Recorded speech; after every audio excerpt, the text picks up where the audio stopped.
evictions.com. I appreciate you guys for continuing to rock with me, but I just got home off of an early morning flight, right? First thing through the door, I want to see my family. I love my family. You know, I'm a family man. I'm an advocate for families, right? Second thing, I got to get that hot shower because I got to throw the threads on. The threads make me feel like $1,000,000, but the third thing through my mind and all throughout the trip is that I gotta have that Tiege pack. Tiege makes my life uncomplicated. It's uncomplicated skincare for men. The first way that I started specifically was their level 1 system. It's a daily face wash to get rid of the dirt and grime on your skin. 2 times per week exfoliating scrub to get rid of the dead skin cells. An AM moisturizer with SPF 20 because you should always be protecting your skin from the sun, and a PM moisturizer to help your skin stay hydrated and healthy throughout the night. Here's the thing. My favorite part about Tiege Hanley is that every box comes with an instruction card that tells you when to use each product, how much to use, and in what order. They really making the process of achieving and maintaining amazing skin for men uncomplicated. In addition to amazing skin, members of Tiege Hanley get tons of benefits, including at least 20% off the retail price, the ability to customize your box, exclusive monthly deals, you can pause and cancel at any time, and you get free shipping. And because Tiege Hanley is sponsoring today's video, they're offering my viewers an amazing deal, right? Just click the first link in the description and you get 30% off your first box, plus a free gift. It's an amazing deal. You got to get started today. You're not out here trying to look like a Dusty. And if you travel as much as I do, which I'm sure most people don't, but you know me, I'm pushing my bag chasers in order to be in the top 5%, top 10%, top 1%. We got to make our lives uncomplicated, and Tiege Hanley is no better product. You got to look good. You got to smell good. And you can't be looking like a Dusty. Make sure you get started today. Click the link in the description. Get that Tiege pack. Feel the Tiege, my friends.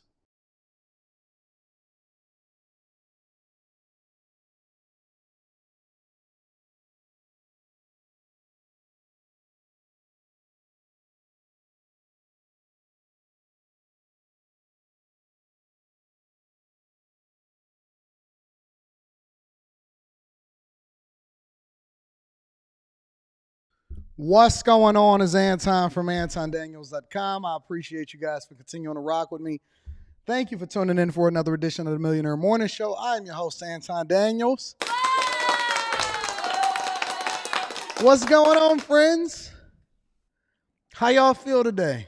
Y'all feel good? I feel incredible. I feel incredible. I'm not even going to kid you. I'm not going to lie to you. Life is good. So, couple of housekeeping announcements, and then we're going to get right into the show. First and foremost, I pushed Stock Club out to Tuesday because there's some earnings reports that I wanted to go over. I wanted to see some things real quick. Plus, it was just more convenient. I wanted to spend Sunday on family time. You know what I'm saying? So, Stock Club is going to be happening Tuesday evening. Tuesday evening before after hours, okay? Tuesday evening before after hours. Stock Club is Tuesday evening before after hours. Shout out to my people. Also, on top of that, thank you, Ari, for asking how I'm feeling. I'll get to that shortly. Tiege Hanley, it's not just 30% off your first order. If you order from Tiege Hanley today, this month, then it is 30% off your entire order for the entirety that you have it. Let me give a round of applause for Tiege Hanley. Shout out to the Tiege. 30% off your entire order, not just your first order, plus a free gift. And I got a new Tiege commercial coming. Shout out to me. Shout out to me for getting the gray out. I know that the lady said, Anton, we want the silver fox. It'll be back. See, the one thing about hair, the one beautiful thing about hair is that it always grows back. You know what I'm saying? I'm not ready. I'm going to just be honest with you. I'm not ready. Shout out to Braxton Twist. So, again, make sure y'all tap into the Patreon. The best time to tap into the Patreon is the beginning of the month. Stock Club is tomorrow. Guaranteed. Also, doing an exclusive video. Make sure y'all tap in. And this month, I am going to be announcing our first in-person meetup. Shout out to my people. My first in-person meetup is going to be announced this month, Patreon exclusive only. If you've ever been to a meetup, and we've done tons of them, city to city, state to state, you know that it be popping. It's a vibe. It's grown people only, though. It ain't no clubbing, but it is good energy, great people, drinks flowing, and it's free for Patreon members and bag chasers, exclusive only. So we make sure that we make that like the best event only. You can bring your spouse. I bring my spouse. We usually be doing it on rooftops. We always do it according to the weather. So, you know, if it's a little bit cooler, we'll head out to the West Coast or South, something like that. So I'm going to be announcing our first Patreon meetup since Rita now is recovered. That's one of the reasons why we kind of put it on hold, because she had her surgery. We wanted to make sure she was good. Got to take care of the queen. So Patreon meetup is going to be announced this month. If you are not a bag chaser, Patreon member, link is in the description as well as pinned to the top of the chat. In addition to that, DMV was popping, Keisha.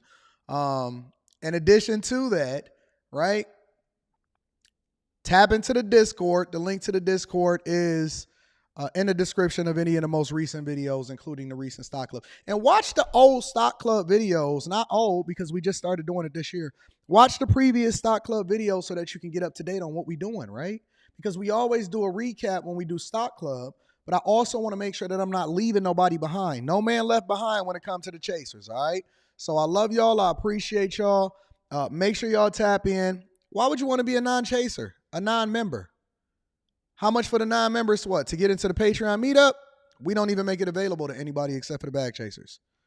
We don't even make it available with anybody but the bag chasers. So if you are not a chaser, which means that I've been able to filter through the people that's going to be there, that's how we make sure that we keep the dusties out. It don't be no violence, no issues, no trouble. Everybody just have a vibe. No matter where we go, it's a vibe. And we did it everywhere, all right? So shout out to y'all. I appreciate y'all. Rock with y'all. Let me get a general idea how y'all feeling this morning. One word. Let me get a general idea of how y'all feeling this morning, because we got a lot to cover. I'm going to do it the same way that I did it on Friday. We're going to skip quick hits, and then we just going to attack all of the issues, all of the troubles, get to the money, politics, everything. You know what I'm saying? Shout out to Miami-Dade. Shout out to Trap and Slay. Shout out to Ari. Shout out to Abby. Shout out to Mr. Lot. Everybody. Nicole, Brandy, True to Myself, Treese, Kojak, Spaces, everybody. Curious, Bet, Focus, Gracious, Excited. I'm excited too, Tam. Super great, working, blessed, beautiful, rested, great, grateful, groovy, amazing, grateful, awesome, motivated, excited, relieved, uplifted, tired, stagnant, energized, grateful, blessed, determined, busy, understanding. I like that. Vacation. It's time for the vacation. Awesome, magnificent, blessed, chill. Bitcoiners, wounded, celebrated, awesome, strong, angry, encouraged, grateful, motivated, laser focused, grateful, loved, enlightened, getting settled in Belgium. Shout out to Belgium. Jesus. I like Jesus. I'm going to tell you a story about him in a minute. Great, renewed, recovering, blessed, shucks, blessed, optimistic, exuberant, smooth, energetic, polished like a dress shoe. I like that. Happy, frustrated. What you frustrated about, Nicole? Winter, birthday vibes. Happy birthday to the real low. Scrambling, bless up. For me on my way to my daughter. Oh, hey, y'all, can we get a prayer up for Nancy real quick? Just 1 second. I know we all feeling good, but we don't leave none of our people behind. Can we get a prayer up for Nancy? Lord, we come to you on behalf of Nancy, and we ask that you fill any voids that's in her life. Don't let her be down. Help her to understand that it rains on the just and the unjust, and she's not necessarily being picked on, but you will not let her go through anything and suffer through anything that's not beyond what her capability is to do, to endure through, and that it's always going to be a blessing on the other side. More importantly, we don't know what happened to her daughter. We are not here to speculate about it. We know that your ways is so far from our ways, but we do want to let her know that for everything that she lost, we want to let her know that she has brothers and sisters in you that's always going to be there for her, always upholding her in prayer, always making sure that we got her best interest at heart, always going to make sure that we got her back. And so for everything that she lost, return it to her tenfold in the ways that only you know that she can be fulfilled. Also, give her relief and pleasure in knowing that her daughter is not suffering, is in a better space than she had been being on this earth. Because, you know, you've been able to fill a lot of our hearts and things that we go through and allow for her to grieve, but also help her to understand that she got people that's there for her, that whoever her community is that she has in real life, she also got a community here in real life too. So bless her, take care of her, fill her heart. Don't let her grieve too hard. Don't let her be so overcome with emotion, but let her be able to control it, understanding that it's always going to be better on the other side, and that her loved one, her daughter, is in a better space versus being here suffering on this old funky earth. And we ask all of these blessings in Jesus' name. Amen.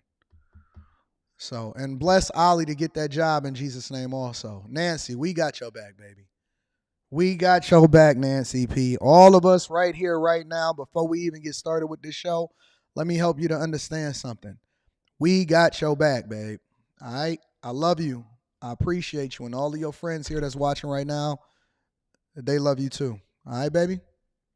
All right, stay focused. Stay focused. We got your back. Can I tell y'all a little bit about a blessing before we get started with the show also that happened to me? Maybe small, but I just want to let y'all know that God is real, okay? I just want to let y'all know that God is real. Can I tell y'all about a blessing that I got this morning? So, spent the weekend out in the suburbs because, I want to make that family time. But always make sure I get back down here because I live, work, and play in the city for the most part, okay? And one of the things that I do, and one of the things that's so awesome about the city now that it's evolved, is it has really good public transportation. It's one of the things that I've always loved about New York. Even though New York subways are starting to get a little bit sketchier than usual, we got some really dope public transportation, right? So some of you will see it in my videos that I vlog on the Anton Daniels channel on a regular basis and all of that. But I don't always drive to the studio. As a matter of fact, more often than not, I choose not to drive, and I'll catch the Q line, I'll catch the People Mover, and I just walk. Either I'm walking or I'm catching public transportation. So early this morning, thank you, Messi. I'm going to read these super chats shortly. Thank y'all to everybody that support the platform. Early this morning, I leave out the building, and I got my backpack, and I got my equipment, and I'm vlogging, and I'm working while I'm on a train, and I'm having conversations with people. Shout out to the maintenance guy for the People Mover, recognized me. Shout out to the police officers that showed me love. I appreciate y'all also. But I'm working on the People Mover, so I'm typing and stuff like that, and I'm kicking it with the people, and I'm vlogging and everything. And I get to the office, so I catch two different things. I catch the People Mover from my building, and then I catch the Q line straight into my office, right? So I get to the office, and I realize, man, I don't have no keys to open up my office. Bear with me. It's a short story. So because I got valet at my building, right? So I gave him my whole keys. I didn't just give him my regular key fob. I gave him my whole keys when I gave him the valet. I said, oh, shoot. So I didn't trip about it because I'm able to work on the Q line, the train, the rail system. So I jump back on the Q line. I go back to the office. I had everything already started to be scheduled to go out this morning. And it's funny because I jump on the phone and I was telling Rita, I said, man, I can't believe I left my keys. I'm locked out of my place. I got to go all the way back. It's going to take me another 20, 25 minutes to catch the Q line, go back to my building, which is free. So it's free down the Q line and it's free on the People Mover. And all of the public transportation is pretty much free here in Detroit. So I catch it. I go back. When I go back outside, I realize that I left some of my most expensive equipment, including a camera and a gimbal, on the Q line. And they got multiple different Q lines that's going up and down Woodward, right? So then I realize I missed my keys. I go outside. I don't even realize that all of my equipment was missing because I left it on the train. I left all of my expensive equipment. It was at least $2,000 worth of equipment. I left it on the train because I had pulled it out of my backpack and I was just working and so engulfed in what I was doing. So I get on the Q line. It's going back the opposite way. Now you got multiple different trains that's going back and forth, probably 4 or 5 different trains going back and forth up the queue line. I never even knew that my stuff was gone. I get on the train and I look in the front and the front was full. And so I said, all right, well, I'm going to go to the back of the train. Everybody is usually on the back. I go to the back of the train. My stuff is sitting on the exact same train going the opposite way. Nobody had touched it. Nobody had messed with it. It was sitting right there all intact. I pick up my stuff. I put it in my backpack, go get my keys and come back to the office, and everything is beautiful. You can't tell me that God ain't real. You cannot tell me, because I believe that he intentionally, I'm going to just tell you how I think. I believe that God intentionally forced me to leave my keys, which I always take it off the key fob and give them the key fob because I never give valet my regular keys. I believe it was intentional for me to go at that time, unsuspectingly, unknowingly, to get back on that train and see my exact stuff where it was right there, where I never sit in the back, I always sit in the front, and all of my equipment was right there, and I never even missed a beat. And so the guys a lot of time would be that, well, you know, you forgot your stuff. Oh, man, life happens, whatever, blah, blah, blah. And I think that life happens to all of us. But I think that even when it's not obvious to us, you cannot tell me that God do not look out for us. You can't tell me that it's not angels that's surrounding us. You cannot tell me, and that's just a small example, right? Because, you know, it's meaningful to me, but it's not life-changing in that it would have absolutely upended anything that was happening in my life, right? But it's meaningful because it helps me to realize that we special. I know that y'all don't believe. It's so many people when I post and when I talk about God and all of this, and people are saying in my comments, well, Anton, the problem in this post is that you mentioned God, and when you mentioned God, they made me disconnect from the story. I don't care. I don't care what your thoughts. I don't care if you don't like what I don't like and that you only want me to talk one way. I don't care. You're never going to get me to divest myself from the thing that has given me life, the thing that has secured me, the thing that has made me and completed me, and it continues to keep me on my path. It's all based off of exactly that. Without God, without Jesus Christ, without my Lord and Savior, you're not going to sit here and tell me to ever turn my back on it. And sometimes he reminds us that, listen, you may not always think that your prayers is being answered. You may not always know or be aware or situationally aware that his angels always surrounding you. Sometimes we get so caught up in life and in what we doing on a regular basis that we forget to acknowledge that God is real in our lives. And there's some people that don't believe, but I'm telling you, I prayed this morning for all of those that don't believe, for all of those that question your greatness, for all of those that need a sign, for him to give it to you this year, so that you can make the decision for whether or not you actually want to rock out with him or not. And that's all up to you. But you're never going to sit here and tell me, I see it too often. And I don't always have to hear a silent voice that tells me something or whatever. Man, everything is too circumstantial that work in my benefit and work in my favor. No weapon formed against me can prosper. Nobody can take me down. I walk through this life with blinders on my eyes, obediently walking towards my path because I understand that it ain't nothing and nobody that could ever touch me unless God gave them permission to. That's the benefit of being a friend. That's the benefit of having the Holy Ghost, saved, sanctified, and filled with the Holy Ghost, speaking in other tongues as the Spirit of God gives. You can't sit here and tell. I don't worry about the world. I don't worry about money. I focus on doing and executing according to what God tells me to do, and I don't even ask or pray anything for myself. I focus and I ask God. I say, I'm thankful for what you've given me. I'm thankful for what you provided me for and the lessons that you've taken me through. What is it that you want me to do? Understanding that the benefits, the blessings, the money, everything comes with it. I don't have to ask for nothing. He already know what I need.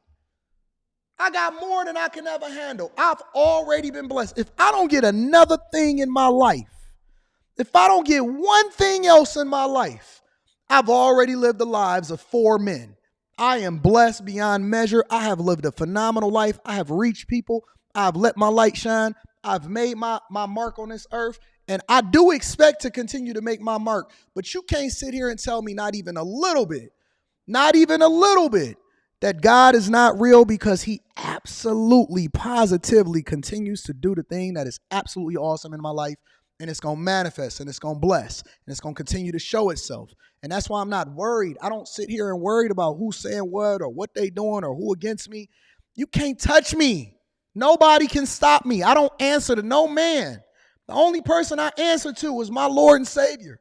And as long as he says, go and do this thing, it doesn't matter what happens to me, because I know that it's in his will. I don't worry about nothing. Ever.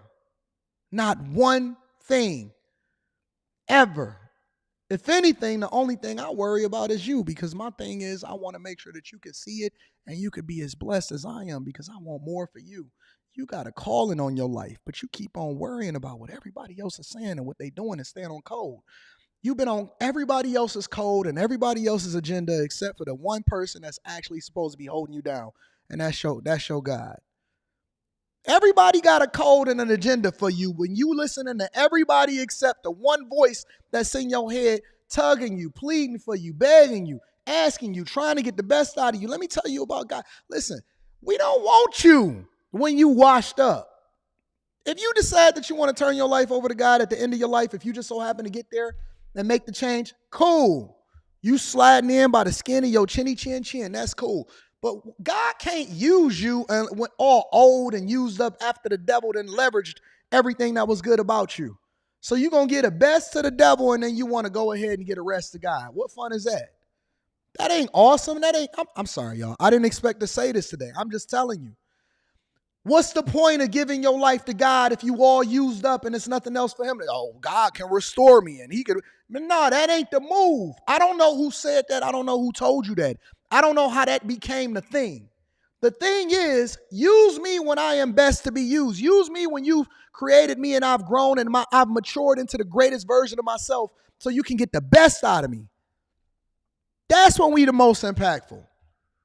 Don't start to use me one of them when I'm all used up and can't nobody do nothing with me and don't nobody want to hear me because you the crackhead on the street. Oh, God is good all the time. And you ain't got no teeth in your mouth.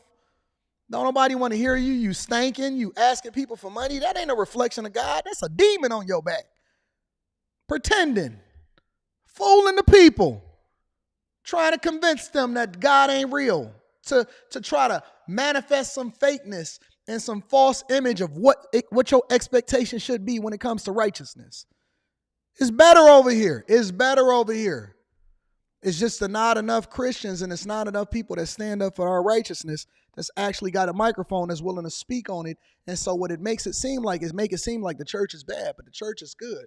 It's the people that then try to imitate what the church is or try to say that they're a reflection of what Christianity is, and they ain't never picked up a Bible and they never read anything outside of what they was forced to read when they was children, and grandma took them to church on Wednesday in order to get some Bible study in them. I'm going to tell you the truth, bro. I'm going to tell you the truth. The church is here. It's in your heart. The building that we create a lot of times is just a space for us all to come together, but that ain't the church. The church ain't a building.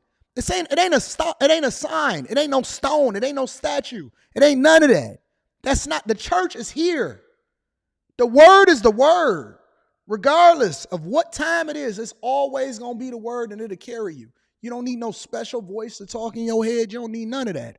All you need is to read the Bible. And if somebody tell you to do something that goes against the word of God, it's not the word. He didn't talk to you. He didn't tell you that. It didn't come from them. You can't go to no psychic and let them talk to you and communicate because you don't need an intercessor. This ain't Moses and Aaron's time. You don't need to go through nobody in order to be able to talk to God. You can have a direct connection, but you got to build the relationship. So if you ain't never said nothing to him except for when you in duress, what you expect for him to do with you when you starting to go through something? You ain't got no relationship with him. He gonna say, depart from me. I never knew you. You ain't spoken to him all when times is good. He can't use you. But now when you suffering, Lord, what happened to me? No, I gotta stop. Let me stop because it's about to be one of those. It's gonna be one of those. I got a whole show that's planned for y'all. I didn't expect to even be having this conversation with you right now, but I'm trying to tell you something. I'm trying to help you to understand something. That's like calling on somebody and calling on your homeboy and you ain't talked to him for years, but then you expect them to be there for you in your time of need and he don't know you. God said, I'm a jealous God. I'm a jealous God. So you put all of these other false idols and pussy and women and drugs and partying and all of this stuff ahead of me. And now you want to come back to me and talk to me when you under duress. Let those gods save you if that was what you was trying to pedestalize before you put it before me. Then you want to blame something that happened to you on God. That ain't God. That's you. All of your wounds are self-inflicted. Stop blaming everything on God. That ain't him. He didn't put that on you. He ain't put that spirit on you. That's all you. That's all you. Let me get, I got to get to the show. I'm sorry. I got to get to the show. I can't sit here and keep doing this because we'll be here all day. And this ain't what I decided. This ain't what I was trying to do. I'm just telling you. Shout out to Ken G. I appreciate you on Cash App. Thank you, my friend, for holding me down, my friend. Charles Pride, my guy. I appreciate you, Charles Pride. Thank you for holding me down and participating on the platform. Mike, that dude. I appreciate you, Mike, that dude, for holding me down and always showing love. Daryl Pullins. I appreciate you, Daryl Pullins. All on Cash App. Thank you, all of my friends on Cash App. Let me read some of these super chats, and then we're going to get it popping. Eric Harris says, aren't we happy for Trump win in the U.S. Supreme Court? We're going to get to that tomorrow. And possibly 91 charges being dropped from the Fulton County. We don't want to count our blessings before they hatch. All right? We don't want to count our blessings before they hatch. Shout out to Eric Harris. I appreciate you. Messi says, beautiful prayer, Anton. I love you, Nancy. Nancy, we with you, baby. We with you in spirit and in truth. All right. HLC Jr. says, great prayer, Anton. Good afternoon. Good afternoon, and thank you for holding me down. My friends and family, thank you. P. Shank in the building says, good morning, Mr. Anton Daniels, the MMS. Always, love the MMS, always. Thank you, P. Shank. I appreciate you. Power Washing Pro is in the building, says you are appreciated, and so are you, my friend. Alvin S. is in the building, says you preaching real good.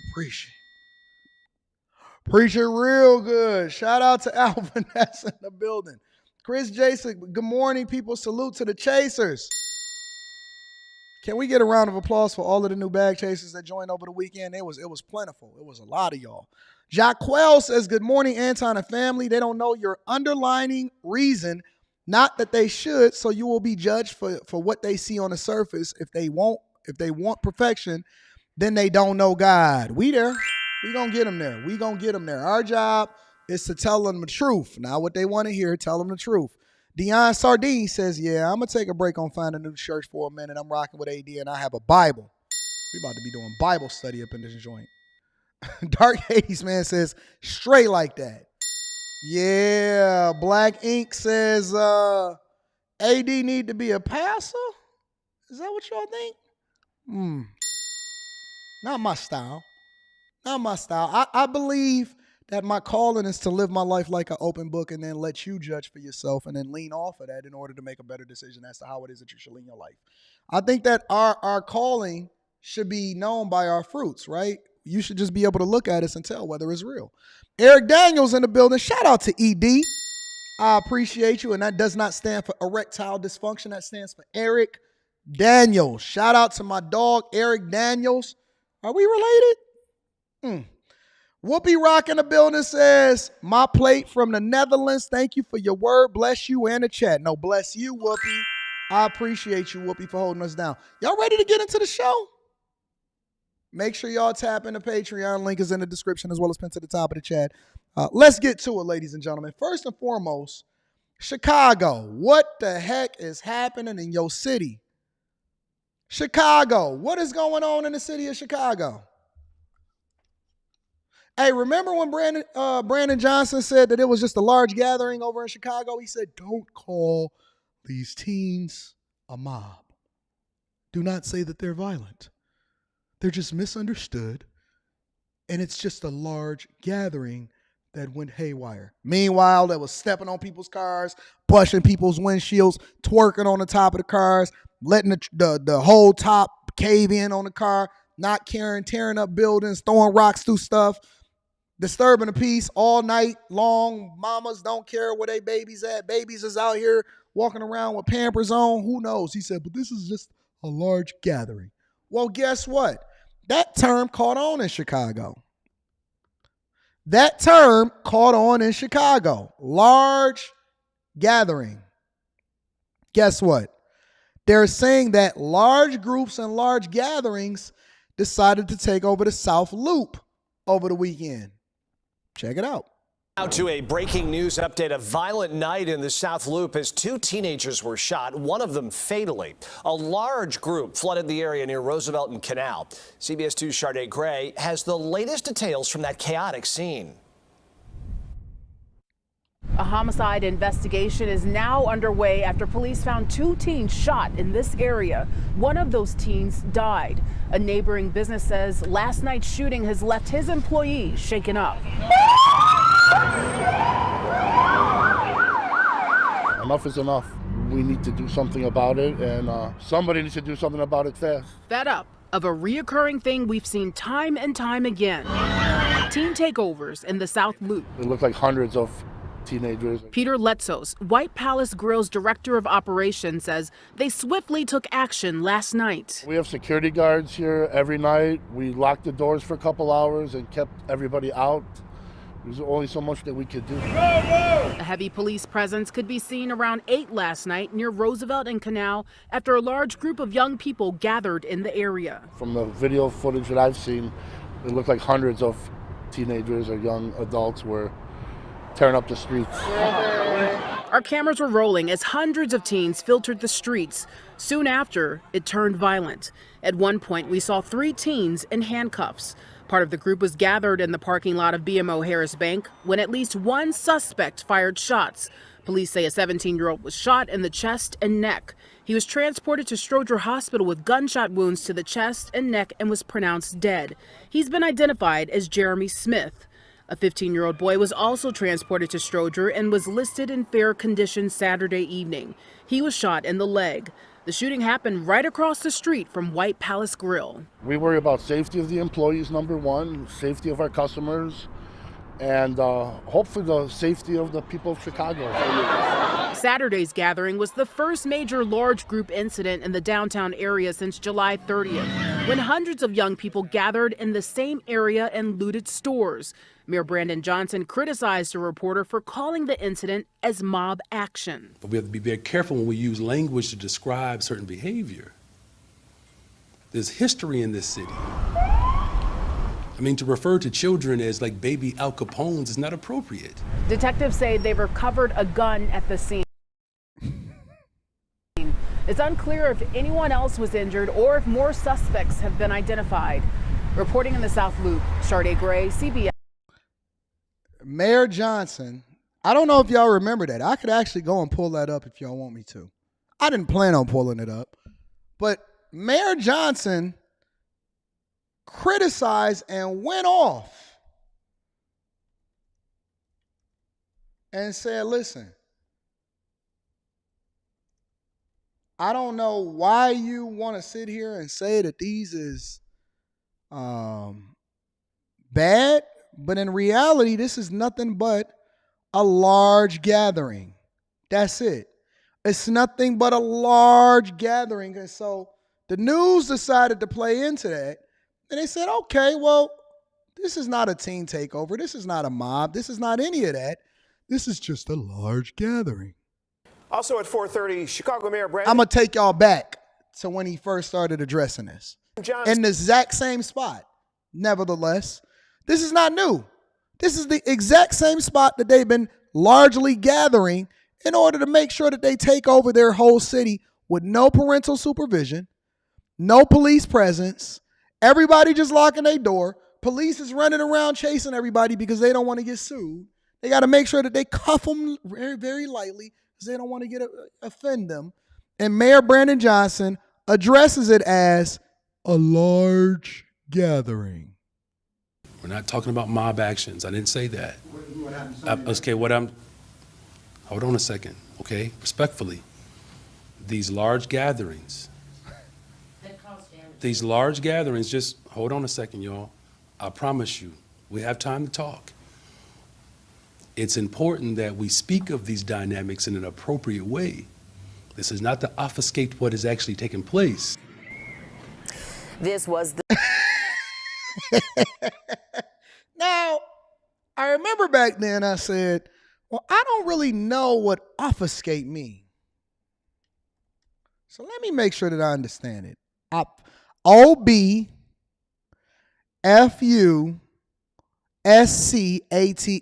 Obfuscate. Obfuscate. To render obscure, unclear, or unintelligible. That means that you reporters may not be clear on exactly what type of gathering this is. It's just large. It's not a mob. It's not a takeover. Doesn't matter the fact that another teen lost his life and another one got killed and the police couldn't get any kind of control over what was going on. But I don't want you to obfuscate. Obfuscate. We learned a new word today. Obfuscate. According to the dictionary, according for definitions for Oxford languages, it's to render obscure, unclear, or unintelligible. It's to be wildered or to bewilder. It is more likely to obfuscate people than to enlighten them. Now, I don't want y'all to obfuscate of what's going on here. I'm going to enlighten you. This is not a mob takeover, ladies and gentlemen. This is nothing more than a large gathering at the deadly Chicago Loop. And several teens are now facing charges tonight after a large gathering in Chicago's South Loop. You see how he's trained the media? Good. Hold on. Can we get a round of applause for Mayor Johnson? I want to replay how she's introduced this into us. Okay? I just want to replay it. I want you to help me I want to help you to understand why it's important for us to communicate clearly exactly what this is. The media has been trained by Brandon Johnson in Chicago to address this accordingly. Ma'am, can you please tell us again what this is? And several teens are now facing charges tonight after a large gathering in Chicago's South Loop. That gathering ended in violence with one teenager killed and a second hurt in a shooting. The majority of the charges include disorderly and reckless conduct in connection to the gathering. Here's Kate Kogirid with details. We have to get people to understand and respect life. To take someone's life is something that, it's a major thing, and it's unfortunate that happened. Tonight, city leaders are working to find solutions to prevent large violent gatherings that have repeatedly taken place in downtown Chicago. We definitely need to have necessary enforcement, but we also have to have activities for young people to do in their respective communities so that they don't feel the need to come downtown to do those types of things. Witnesses say last night. So let me ask you a question, Alderman, because one of the things he said was, it's the responsibilities of the leaders of the city, A. B, it's important for the city, to make sure that the teens are busy so that they don't have to come downtown and do this. So let me ask you a question, Alderman and Johnson. What could you possibly be giving them in the city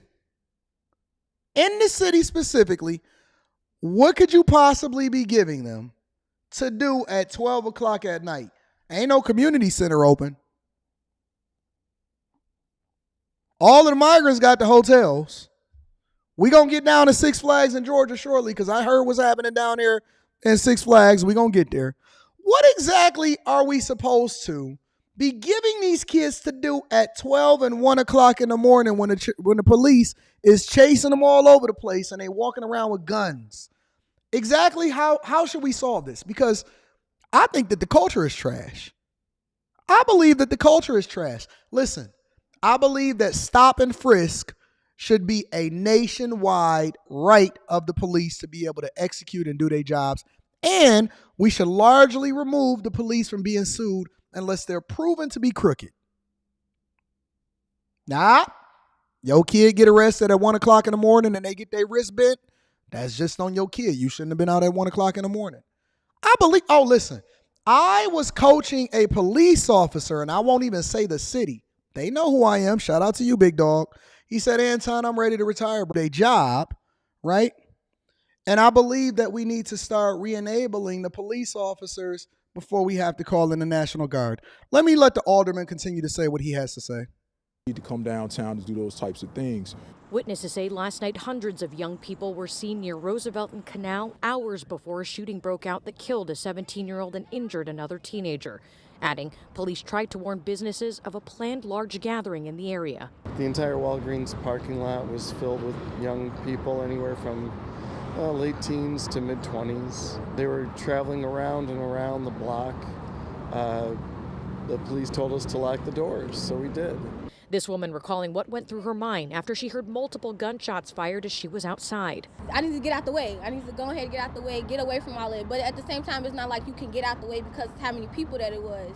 The medical examiner's office identified the 17-year-old who died as Jeremy Smith.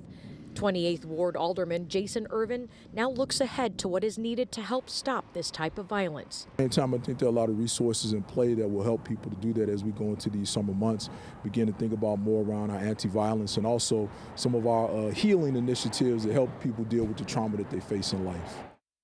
That was Kate Kogirin reporting. It's still not known what led up to the shooting. Investigators have one person in custody, but no word on what charges they may be facing. As we mentioned, at least 9 people are facing charges related to the large gathering. Healing initiatives, ladies and gentlemen. That's what they're trying to get us to pay attention to. Healing initiatives. Healing initiatives. Healing initiatives. And you know, the worst part about this whole thing is that it's not even a summertime yet. Summertime shy is different. Listen, pray for your loved ones. Have a conversation with them. Try to help them to understand that they need to be safe over in Chicago because summertime shy is different. It's a completely different conversation. All right? Let's continue on. I'm going to read a couple of the super chats. Hopefully, the stream didn't knock some of the super chats out because I want to make sure that I'm acknowledging everybody that hold us down on this live stream because I appreciate you. Unlike the chick that was mad at the person that sent them $30 and said, I can't believe a man sent me $30 for lunch that I didn't even know on Instagram. Unlike her, every single person that contributes into the platform, I appreciate. Shout out to John Doe. John Doe says, I just watched the Candace Owens reaction. I'm looking forward to the Candace Owens Joe Budden interview, and I'm looking forward to your reaction to it. Oh, don't worry. We gonna get there. Say Max says, a month full of clocking 60 hours, and I feel amazing. For the game you provided, part of my check went to the Most High and Patreon. Back Chasers is up. Make sure y'all tap into the Patreon. Link is in the description as well as pinned to the top of the chat. Shout out to you, Saya Maxey. Thank you for contributing into the platform. It is much, much, much appreciated. All right, let's get to this Six Flags conversation. So y'all know that Six Flags opened over in Georgia this past weekend, right? Oh, y'all didn't know that? Well, let me be the first to bring you up to speed. Six Flags opened in Georgia over the weekend. Can we get a round of applause for summertime is starting to come into the cities? But I have to warn you, it's not all peaches and cream. You know what I mean? Peaches and cream. You know what I mean? Peaches and cream. It's not all peaches and cream over in Georgia. Listen, Georgia is a mess right now. You got officials hiding migrants inside of the airport. You got the mayor of Atlanta standing tall with Fani Willis, and I'm trying to understand if she gave him that P, that powerful P that she had listed in her phone. Because I'm trying to figure out, well, how you going to support something that's completely corrupt and the text messages is saying otherwise? The Fulton County DA is just crooked and they using the people's taxpayer money. But listen, we ain't even got to worry about that because the teens, they not just taking over Chicago. They taking over Georgia. Six Flags to be exact. Let me bring you up to speed of what's happening over in Georgia. First this morning, we're seeing on top of a developing story, the GBI is now stepping in after an officer returned fire in a shooting right by Six Flags over Georgia. Our Erica Murphy is live breaking it all down. And Erica, this initially started with hundreds of people inside the theme park. Walk us through what led up to the shooting.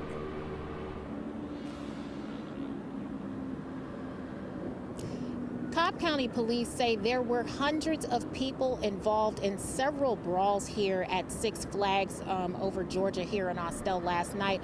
But it's when park security and Cobb County Police stepped in to get things under control that things turned very serious right outside of the park. Police say that the melee started inside the park last night right after 6 p.m. And when police and security followed the crowd of 500 to 600 people to make sure that they left the park, someone shot at officers. The shooting happened on Six Flags Parkway near South Service Road, which is right outside of the park. An officer returned fire, ultimately hitting one of those suspects. That suspect was treated here on the scene and then taken to Grady. Now the GBI is stepping in to investigate the shooting. Now, one of the saddest things about this whole situation is this was opening day for Six Flags, and so park officials are saying that they are not going to tolerate this sort of behavior. Back to you. Yes, sir. So wait a minute. Let's put it in perspective. The first opening day for Six Flags. Opening day. Not closing. Not middle of the summer. The first day. Police officers making sure that they keep the peace because there's fights, there's all kind of stuff that's breaking out that they don't want to say. And somebody felt compelled to pull out a gun and shoot at a police officer. I said, Lord, take the wheel. Jesus be offense and take the wheel. Jesus be offense and take the wheel. So they felt compelled to pull out a gun and shoot at the police. The police said, oh, no, we got to stop the violence over in Six Flags on the first day that they opened up. Hit the person, and guess what? Now they're investigating the police shooting back and hitting the person that fired at the police that was tearing up the park in the first place. Do you see why police officers are very much afraid to even get involved in what's going on to even prevent any crime from happening in the first place?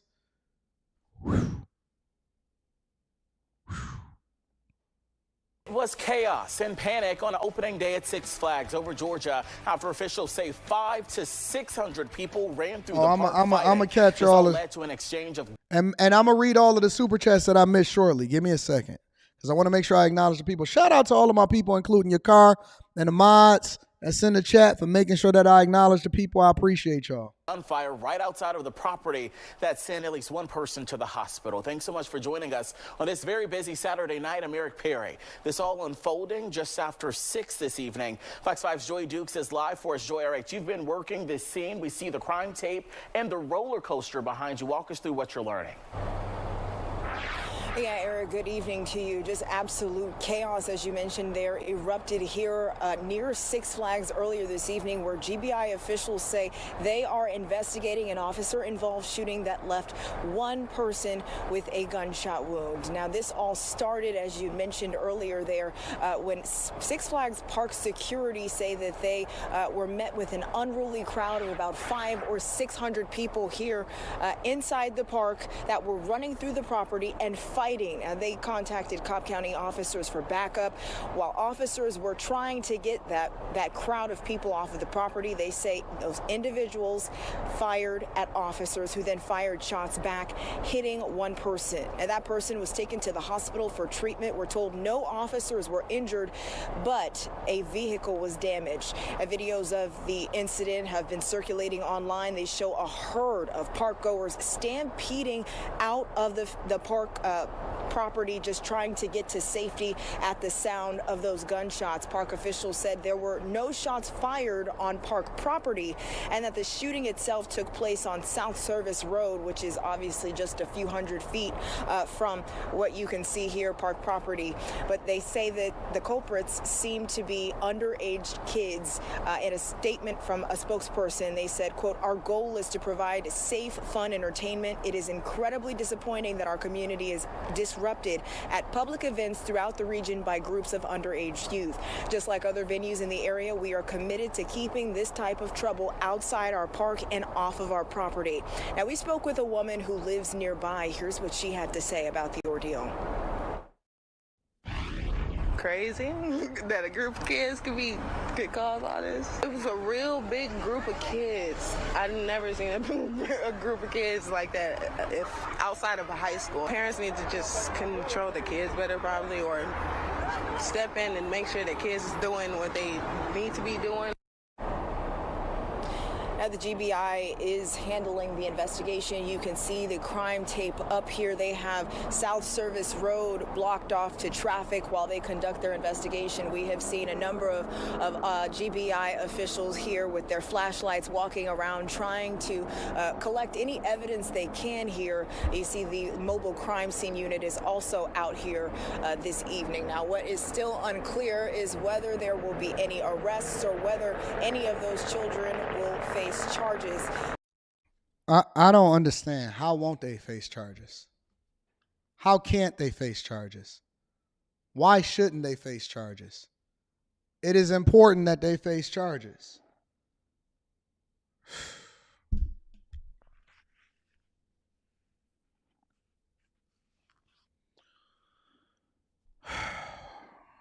You can't even go to Six Flags with your family without it being 500 to 600 people all gathered in a large gathering in order to fight. I want to get some of the reactions from the people that was there at Six Flags so that they can better illustrate to us exactly what's going on in our culture that y'all say is so awesome. Good evening and thank you for joining us. Six Flags Over Georgia is back open for business tonight, one day after a shooting outside of the park. A 15-year-old was shot when Cobb County police say they returned fire following multiple chaotic fights within the park.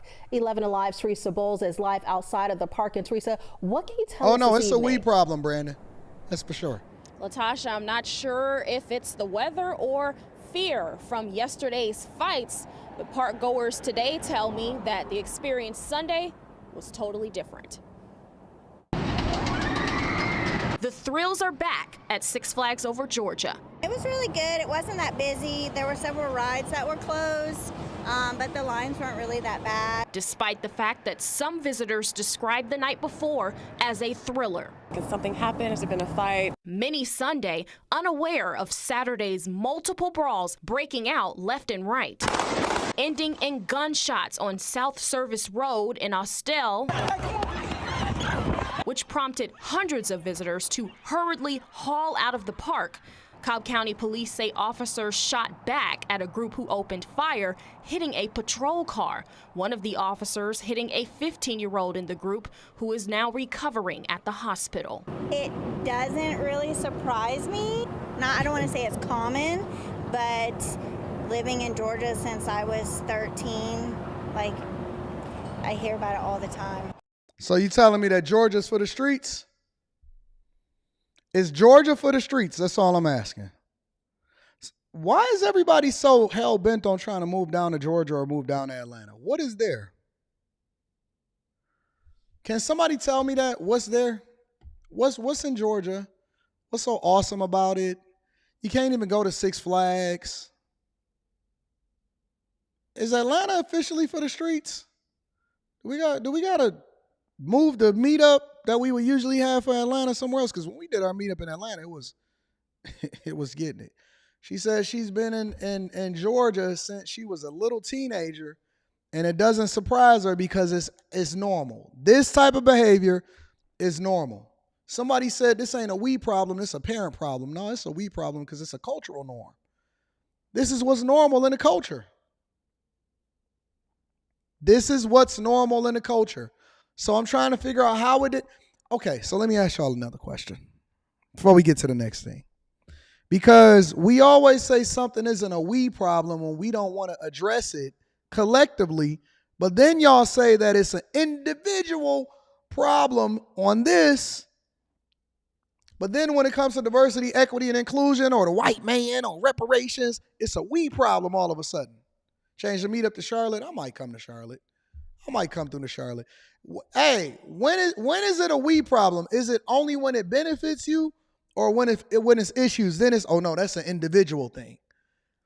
When a bad cop individually assaults a black person, then it's a we problem. Anton, I can't believe that you're gonna always say that we need to root out the bad cops. All police officers are bad. They hate black people. It's a we problem. So it's a we problem when it comes to racism or systematic racism. When the culture justifies and the rap music and the people that's on Instagram and the normal TikToking and stuff, when that's happening, that's them by themselves. That's not all us. Nah.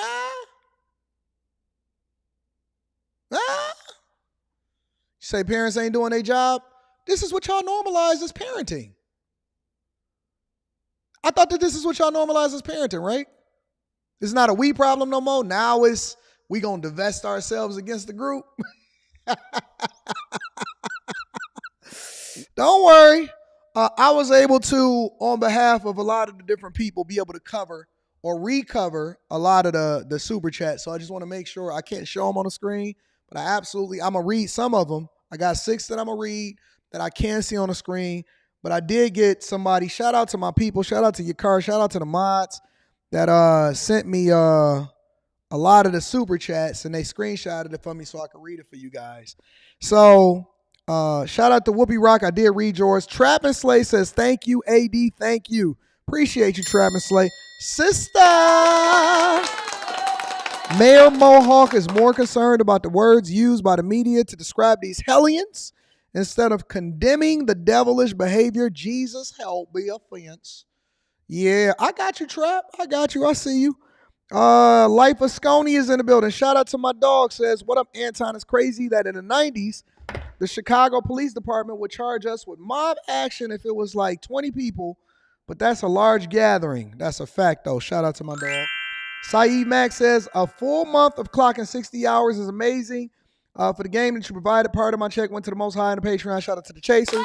I appreciate you, my friend.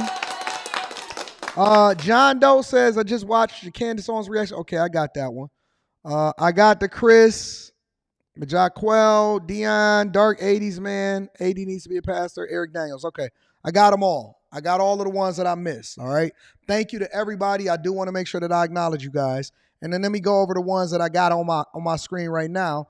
Dre is in the building. Shout out to Andrea. Love Crossing Borders. Make sure you guys go and check out their channel. It's absolutely awesome. Says, giving cops more freedoms won't work. Too many dirty cops will set up your child on the way home from work. Or they can set up your child on the way home right now. That don't mean that they shouldn't be able to do, shouldn't be able to look at things. We still got the cams. All right. Well, y'all let them go ahead and run amok in y'all community. And too many weak cops that will stand by and let it happen. The culture is trash, man. Got my passport and left that mess. Shout out to my guy, my dog. Shout out to you. I appreciate you. Mr. Lot says, turning Six Flags into Six Mags. Sister, I did acknowledge you, baby. You didn't have to send a 50 ball. You didn't have to send a 50 ball. We got the people that's in the chat that's going to hold you down. Shout out to Sis. Sis ain't got no, why she ain't got no moderation? I'll fix that. I'm going to fix it after the show. I don't want to get distracted. Mr. AD, my super chat was deleted during the internet interruption. The devil is a liar. I'm resending. Yo, listen, you ain't got to resend nothing. We got you. We got you. Thank you, sis. Thank you. I just wanted to acknowledge you. Trap also came back through and said, I think my super chat got deleted also. Thank you, Trap. But we got to it. We got to it, Trap. I got you. Mace Lowry says, gifted myself that Teach Pack today for my birthday. Anton Dog, thank you for always pouring into the people and holding us accountable. Hashtag Chasers. Shout out to the Chasers.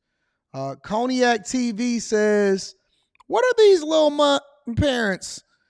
Why do they have guns? Oh my God, I think jail's the only solution. Not jail for 2 hours and your parents got to get you out. I think they need to sit down. Agreed. Mr. Lott says, I was going to the NSBE conference in Atlanta this month, but nope, that Georgia peach has rotted. That's a fact. Dion Sardines says Georgia is for the streets, man. And North Carolina, is North Carolina going bad? I ain't know North Carolina going bad. Shout out to Dre. And Dre says Pookie parenting is the norm. Good parents are shunned. You know I know how to fix that, right? I ain't got my belt on me right now because it's in the other room. I went and changed them into my joggers because I wanted to be comfortable and I don't want y'all to see my print. So I'm going to be a little bit more careful this morning because I know the church is wondering what is Anton from Anton Daniels doing without his belt today. But don't worry, we going to get there. Charlotte is just as bad as Atlanta, Connie? Really? I didn't know that Charlotte was out here in these streets for the streets. We going to get to it. Spring break, real quick. Spring break in Miami is starting to officially kick off. And the people over in Miami is saying, we don't want you to come here. Especially Miami Beach. Check it out, y'all. It is March 1st, and like clockwork, hordes of spring breakers are here in South Florida. Chopper 4 above the crowds from South Beach to Hollywood earlier today. It was a perfect day to be out on the sand and in the water. City leaders and local law enforcement ensuring both tourists and locals stay safe. CBS News Miami's Nakaya Carrero is live in Miami Beach. And Nakaya, quite the scene behind you. That's right, guys. As you can see, we're here on 5th and Ocean, and at the entrance of the beach, you see that sign. It says no open alcohol. The beach is closed from 6 to 5 a.m. And we're seeing those crowds of people being pushed out from the beach as you're seeing police officers at the entrance of the beach monitoring everything. And that's because the first wave of spring breakers is here. Chopper 4 flew over South Point Pier and captured a large group crowding together as a speaker was being passed around within the group. Then up the shoreline in Fort Lauderdale Beach, huge crowds can also be seen. And these are from earlier today. At Fort Lauderdale, officials actually held a press conference about the rules for spring break, like no alcohol, no loud music, and no coolers on the beach. The only exception of small specific areas where our hotels are allowed to serve alcohol and you're to stay in that designated area. We want to make your spring break experience the best experience you've ever had. Why? Because we want you to come back. We want you to come back next year. We want you to come back in future years. Now, I spoke to the Miami Beach Police Department public information officer who says you will be seeing enhanced presence of police officers throughout this weekend. But next weekend, they will be considered in high impact weekend as they're expecting more spring breakers to come. So you will be seeing law enforcement agencies from around the county here on Miami Beach to assist. Let me first say that Mamacita Señorita is nice. But I'm trying not to get distracted. But shout out to Mamacita. Ooh, Andre. Iba. Shout out to Mamacita. Listen, I ain't even gonna front. I was trying to have a competition because I was like, yo, some of these New York reporters is getting a little hotter than usual. Where they recruiting these New York reporters at? But they ain't got nothing on the Miami reporters. These Miami Beach ones and the Miami reporters, forget it. It's not even a competition. It's over. But anyways, getting back to the show specifically, they not playing with y'all this year? Somebody said to me, they said, Anton. They said, Anton. Oye, mami. They said, Anton. Grown people go on spring break. I said, heck yeah, we do. What you think, we don't need vacations? But I don't be in Miami. By the time that they start, are you going to be your papi? Aye. I said, heck yeah, we do. What you think we do when our kids had a little spring break and vacation or whatever. My daughter stay busy. She don't even know nothing about spring break on that type of tip. You gonna look up her IG for me? Hook that up for me, big dog. NYC reporters are not badder than the Broward County and the Miami Beach ones. So you can forget it, big dog. But by the time that spring break starts to hit, I get the heck up out of there. I get the heck from over Miami and Miami Beach because you got a whole lot of people that come in. And you seen all of those people on the beach? Let me see if I can see the scene where all of the people was on the beach. That's them kicking y'all off the beach. They not having it. I wouldn't even get an Airbnb. Like, I wouldn't even buy an Airbnb and rent it out during these months if I was in Miami because they gonna tear your stuff off. Ooh, OG Rihanna says Papi Anton. Hey, these ladies been calling me Poppy lately. What was it? Is it the beard? Is it the silver fox that I was rocking with? These people don't care, man. They take over, they tear up. It'd be too much. I like to go to my hidden spot. Since it's only a few thousand of us in here right now, a couple thousand of us in here right now, my spot is Biloxi. When everybody is on spring break, if I want to go out of town during that time and I just want to relax, I hit Biloxi. I hit Mississippi. It's such a hidden gem. It's such a beautiful place. That's where the grown folks be at. Grown folks, you can get your dad bod on. Yeah.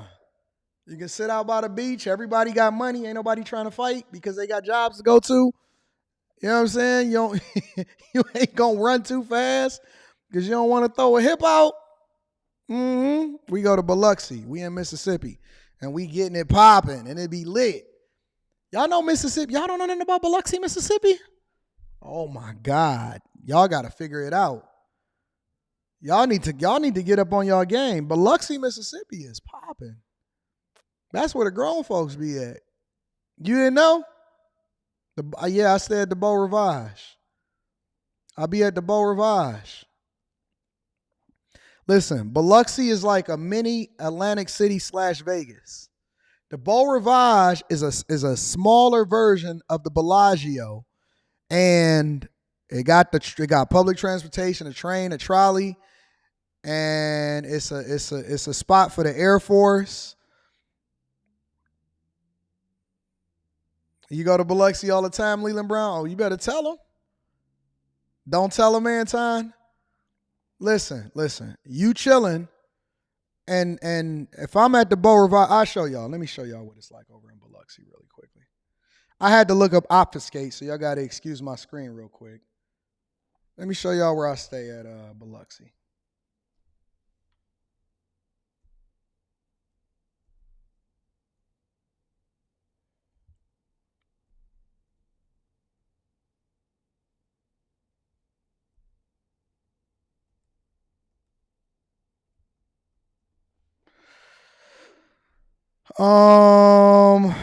Maybe I could just go to the images. So I stay at the Beau Rivage. This is the Beau Rivage right here. It literally is like, it's like the Bellagio. That's not a clear picture. Yeah, it's like the Bellagio. It looked like the Bellagio on the outside. And then it's a casino, but it's got a whole lot of casinos. This is the pool area right here. This is literally what the pool area looked like. It's dope. I done did plenty of vlogs here. I'm usually sitting right here in this area right here. And then it overlooks the ocean, which I don't think that the ocean is nice like that. The water is pretty trash, but this is kind of what it looks like when it overlooks the ocean. So I stay at the Beau Rivage, and it just kind of overlooks the ocean, and we be chilling, and it's got, I ain't getting in the water either. But this overlooks the water. So this is like a huge thing that overlooks the water, and you could just see the ocean or whatever, and it's a pretty dope view. And then they usually fly me in private, and this is what it looks like at night, and it's surrounded by water. It's dope. It's really, really dope. But then you got the Hard Rock Casino Cafe, or the Hard Rock Casino that's right next door. This is what it looked like in here, let me kind of get a better view. This is what it looks like. So you got the Hard Rock that's next door, and you got like 6 or 7 different casinos that's all around it. And then they be having car shows and all of that stuff. It's dope, man. It's a vibe. So this is usually where I'm at. I'll be here in April. And we're going to get it popping.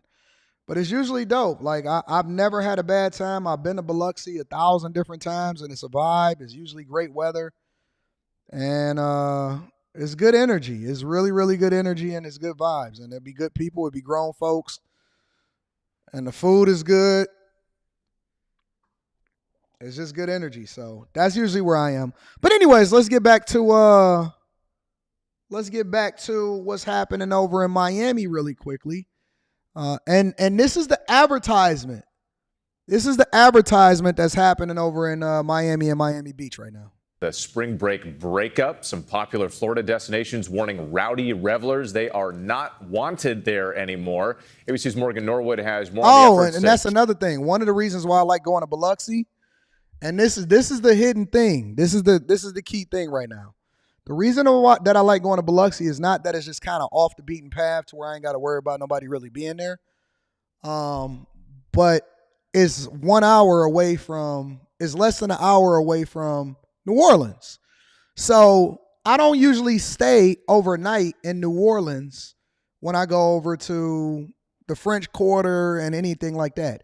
We usually just rent a car, we shoot over there, and we party, we have fun, and then we shoot back over to the Bow, or we shoot back over to Biloxi. So it's right there in the middle. You can shoot over there, you can go to the other way.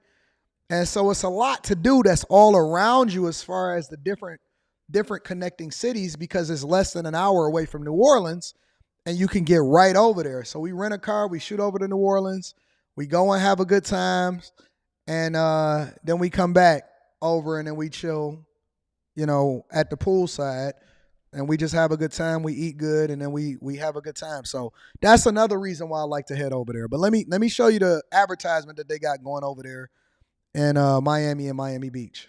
Keep the calm. Morgan, good morning. Hey, good morning to you. That's right. Spring break is here, and hundreds of thousands, they've already flocked to Florida for that mid-semester getaway. But after a deadly spring break season last year, major coastal cities are cracking down on that chaos. We're talking dry beaches, curfews, and this morning officials say enough is enough.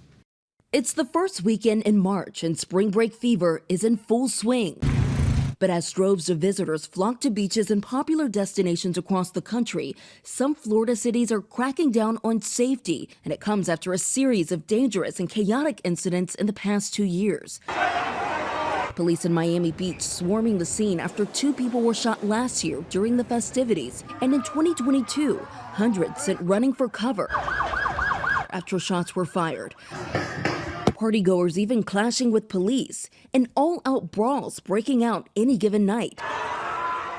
This year, the city says it's not taking any chances, declaring they've broken up. And it's not us, it's you. With spring break. You just want to get drunk in public and ignore laws. From back checks to restricted beach access, DUI checkpoints, and increased police presence, spring breakers can expect big changes. But it's not just Miami Beach. Nearby Fort Lauderdale tightening restrictions too. No coolers, no tents, and no loud music on the beach. And further north, the shores of Panama City Beach going alcohol-free for the month of March. Bars will close sooner, and the beach off limits after 10 p.m. Ruins a little bit of the fun of spring break, for sure. And officials say the rules aren't meant to damper the fun. Instead, discourage the danger. So you want to come here for spring break? We welcome you with open arms as long as you come here with good intentions. You come here with bad intentions, you're not going to be checking into a hotel, you're going to be checking into the Bay County Jail. And on that note, depending on the crime and the city, you can face as much as $500 in fines or even 60 days behind bars. Law enforcement warning that the criminal record will follow well beyond that good time at spring break. Guys? Yeah, more. And they running an advertisement that's basically saying, it's not us, it's you. They saying they not having it this year. So listen, if you deciding that you want to go down to Miami, you might not even be going down there for spring break. You may be going to Miami or Miami Beach just because you wanted to go to Miami and Miami Beach or Fort Lauderdale or whatever. And you didn't realize it, but then you realize that it's a whole bunch of people down there and you see what the restrictions are, or you limited in how you're supposed to be able to move as an adult. Well, this is why. It's because people have messed it up every single year. And you won't even want to go right now anyway, because all of the flights is going to be extra expensive. just because they know that everybody is traveling at the same time. Right now is not the best time for you to travel down to Miami Beach, Fort Lauderdale. Unless you got family down there or you got to get down there, it's definitely not the time to make sure that you continue to travel down there. Let me read some of the super. Oh, my God. Lifestyle Enthusiast is in the building, says blessings and love, Big Unc. I finished the book you recommended. Thank you. And Aunt Rita. I appreciate you, Lifestyle Enthusiast. That means you're ready for the next call. All right. Okay. Make sure you get in touch with me. Shout out to you for the 50 ball. Thank you for supporting the platform. I really, really do appreciate you. Trap and Slay says the traffic in Miami I experienced yesterday. Go home. Locals don't even be at the beach. Montez says, Anton, shh, about Biloxi. They call it Biloxi. Like you, and then I'm spelling it with a U or a O. It's B-I, not B-U-L, Biloxi. I even go to the malls. It's not a whole lot of high-end stores down there, but it's just a chill time. That's Patreon members only content. Tell them to go to the Gulf Shores, Alabama instead. Shout out to you. I appreciate you. They ain't coming anyway. They don't know nothing about. They don't want to be around grown folks. They want to be where they can cause some problems. You're going to do that in Biloxi, and they're going to arrest you. It's an Air Force base down there. They not playing no games. Sister.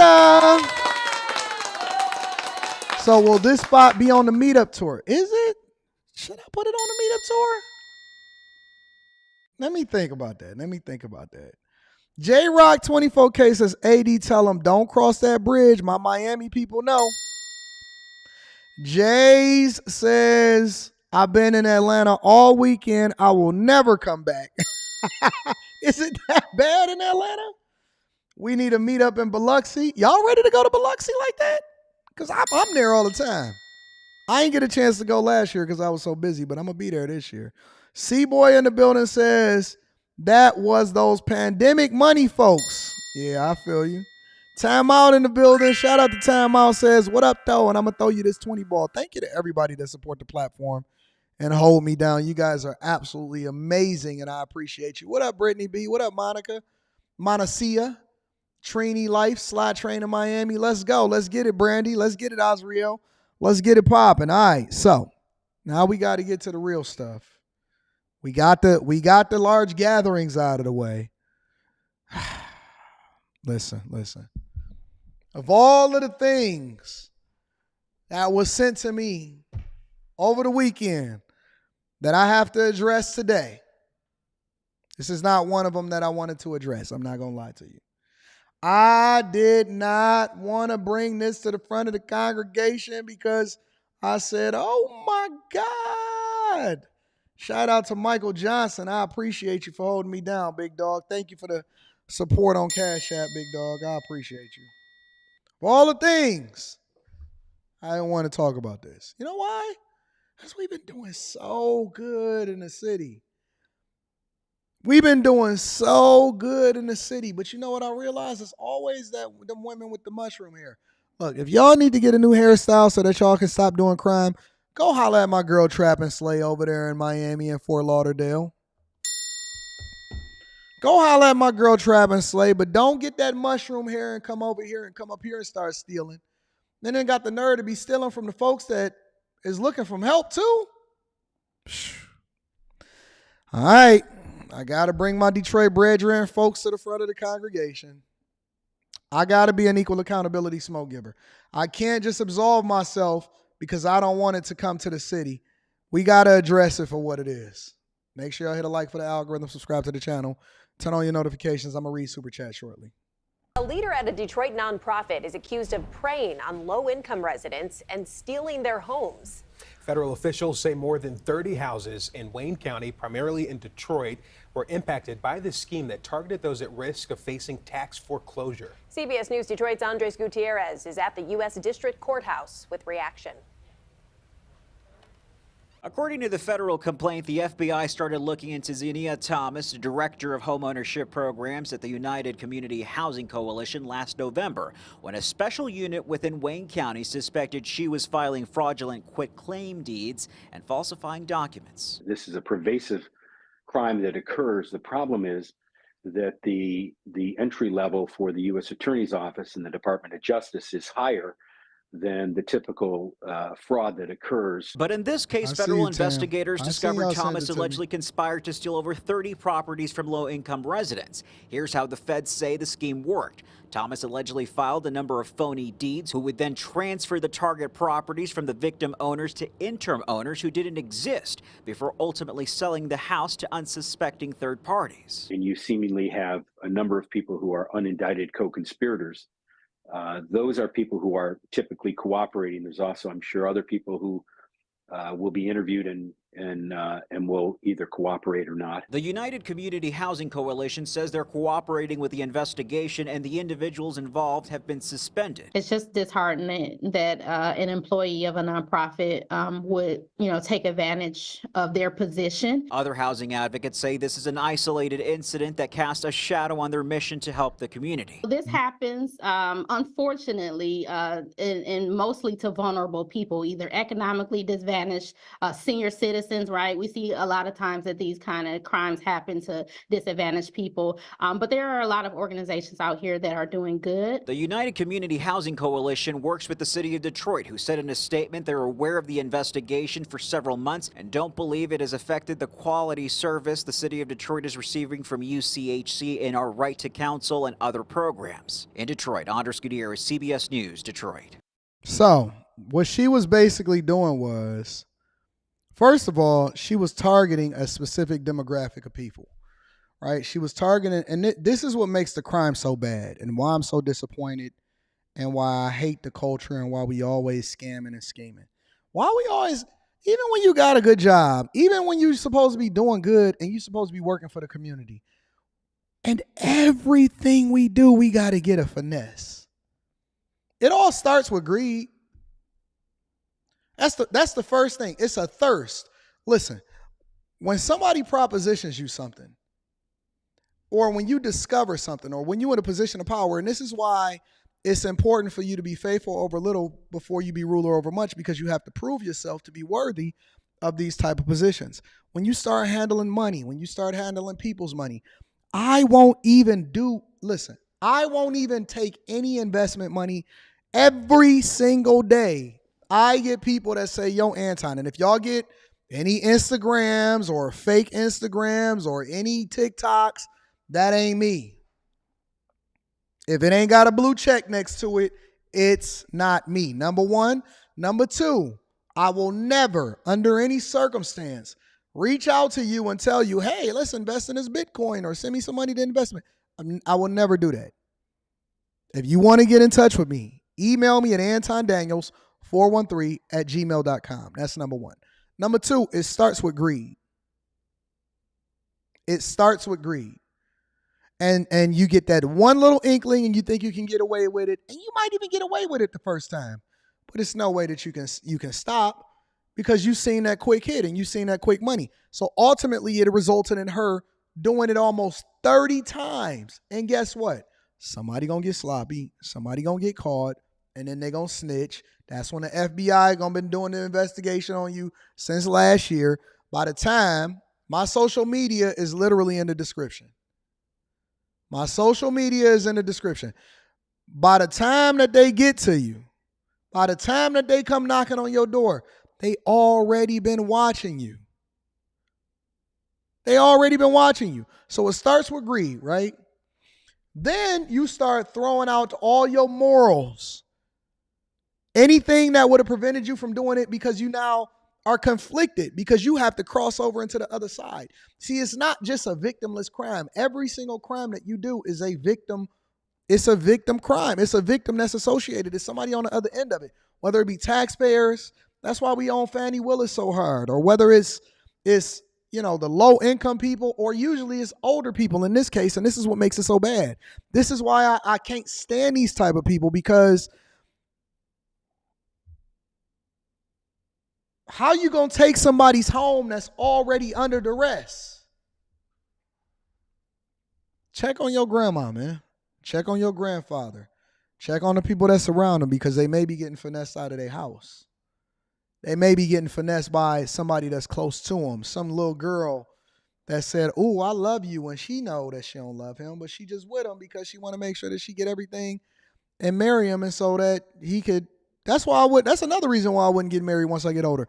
Because once I get older, if I'm not married to the same person I've been married to, how I know that the person that's trying to get with me ain't trying to take everything that I got? I don't know you. In my will and everything, I'ma put, I never agreed to ever get married if I was to ever get divorced because I don't trust nobody. And what if I start getting, God forbid, what if I start losing my memory or something? No. Nope. Not at all. And this person was in a position of power, so then they transferred, they did a quick claim deed over into a fictitious person that ultimately, allegedly sold the house over to somebody else. Now, a lot of this stuff also happens in places where it's starting to come up, be gentrified, it's changing, so people may not be, they may be unsuspecting, or people don't really know, or it's flying under the radar.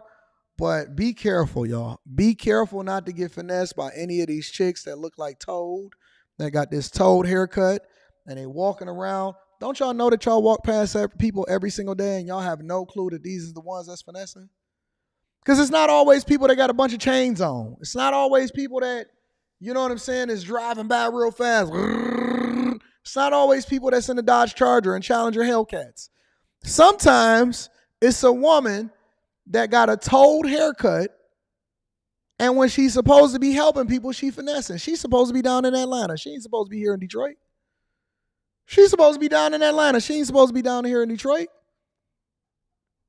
Always trying to mess up our reputation. Detroiters is in a space now to where we starting to protect ourselves against the people that's doing. They be like, "Hey fam, hold on. Whatever you got going on, that was in the 90s and the early 2000s. We not doing that no more. You messing up the vibes. You giving us a bad reputation. We will call the police on you in 5 seconds. I'm sorry. What's going on over there? Police be coming up. Woo! We not doing none of that. We not having it. We not doing it. And watch out for these chicks. Kim Keisha says, not the Mario Brothers. Mushroom. Yeah. Got the muffin top on her head. Watch out for these chicks, man. Finessing, stealing. They not even stealing cars no more. They not stealing credit cards. They stealing your whole home. Everything from under your feet. Stealing whole homes. If you're a Detroiter, you out here doing crime, I'm going to need you not to embarrass me because I'm going to have to bring you to the front of the congregation. And I don't want to do that because they can't wait for me to bring y'all to the front of the congregation because they so jealous over there in Atlanta and Chicago and New York. And they so mad because they keep having these large gatherings of teens that's tearing up the entire city. So mad. Don't let them do us like this. We just now getting ourselves together. Don't let them do us like this. You take that mess down there. I know she ain't from Detroit. She got to be from Atlanta. You take that mess back where you came from, Toad. We're not doing that junk over here no more. All right? Stop stealing. Read some of this. Read this super chat, and then we're going to get to the next part of the show. Sick of this. Bitcoin Brown is in the building, says, just a quick 5 boost. A 5 boss. I appreciate you being consistent, which inspires us all to be consistent. Shout out to Bitcoin. Bitcoin, I know I sent you that wire, big dog, but this weekend was slammed. That's why I pushed Stock Club up to Tuesday. But we got to get that site finished so we can launch a new website. I already sent you the wire, so you know I'm good. Time Dog paid for it before I even request it. You know what I'm saying? And you know what's so beautiful about Bitcoin? Let me tell you about Bitcoin. What was so awesome is that he had already redid the site and then proposed it to me. He said, Anton, I know you mentioned that you was thinking about getting your site redone or you was going to redo it, but look at this. Look at what I already put together for you. I looked at it, I said, whoa, I see you, Bitcoin. Let me go ahead and get that contract over to me so we can make sure we do this together. And he was a bag chaser. I said, I got to do business with my chasers. I ain't going to spend no money. Let me get these thousands of dollars over to you. I ain't spending no money with nobody except for the chasers. Shout out to Bitcoin. I keep my money within my community and my people. Watched Too Much Reality 7 says, good morning, sir. Greed is the number one deadly sin. I don't know about if it's the number one. because everything involving sex might be there too. Number one deadly sin I hate the most because it's the easiest one to avoid and it trickles down to the other sins are all bad, but greed is the main catalyst. And box. Ain't nothing like a cute face and a slim waist to get you right on finessed out of everything that you ever done got in your life. Shout out to you. All right. Let's get to it. We got to get some international news. I promised y'all coming into March that we would start having some international news on this platform, okay? So we got to get to Eric Adams. I want to get to the New Orleans mayor getting evicted from her house. But before we do that, we got to get to what's going on internationally. And what's happening internationally is gangs in Haiti has officially taken over Haiti. They have taken over Haiti so bad that they are taking over the jails and the prisons, and they freed over 4,000 criminals and prisoners. I wonder if any of them is going to catch a flight to the United States of America, because we're going to revisit the migrant crisis tomorrow. But gangs in Haiti is literally taken over so bad, and it's so horrible over there, that they've officially started doing jailbreaks where they're freeing prisoners. Again, make sure y'all hit a like for the algorithm, subscribe to the channel.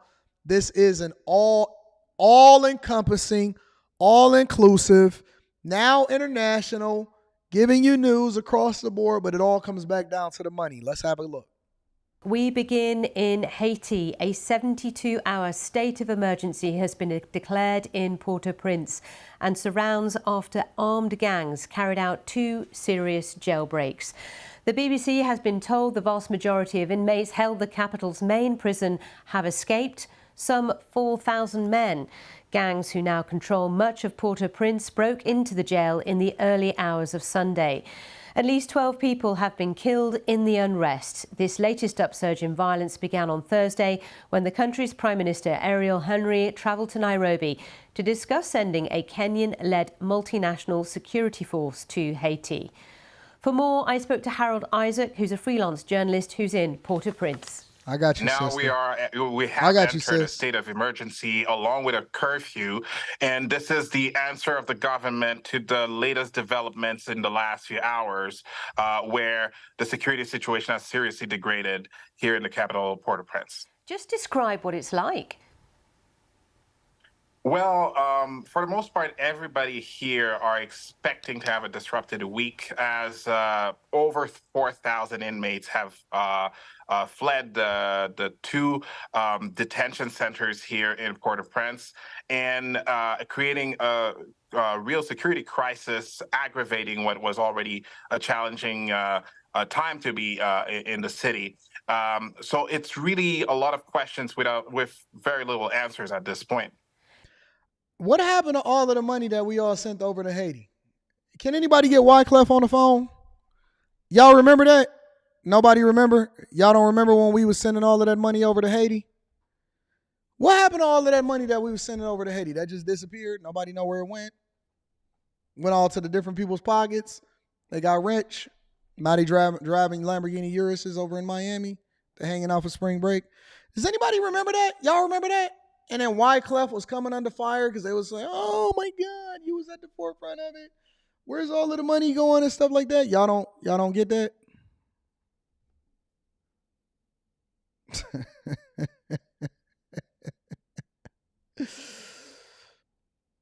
Haiti is so bad right now.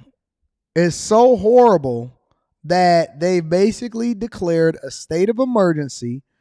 The government said, and 2 of the prisons, 2 of them, one in the capital of Port-au-Prince, another one in a nearby other city or whatever, was overrun by gang members over the weekend, according to different multimedia reports or multiple media reports.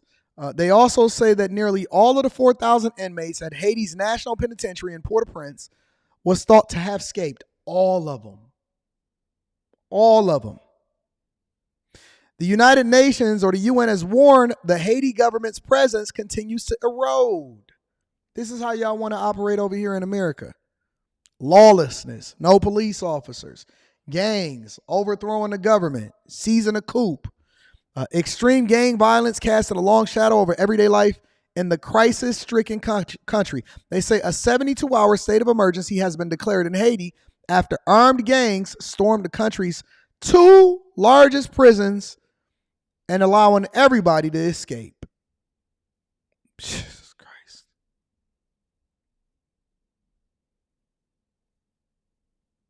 So bad. Some inmates, we heard, chose not to leave the prisons. They actually felt safer to stay. That's how you know a place is messed up. Safer and also legal consideration and also protecting their lives. Hold on, wait. You telling me it's so bad over there that some of the prisoners stayed in there and then they shut the door. They was like, hey, y'all can do whatever y'all want to do, but we feel a little bit safer over here inside of the prison. That's bad. That's bad. When you see prisoners shutting the door that could leave, and it was like, they looked out there, they seen all of the smoke, the fire, the issues, the problems, the guns, the drugs. You know what?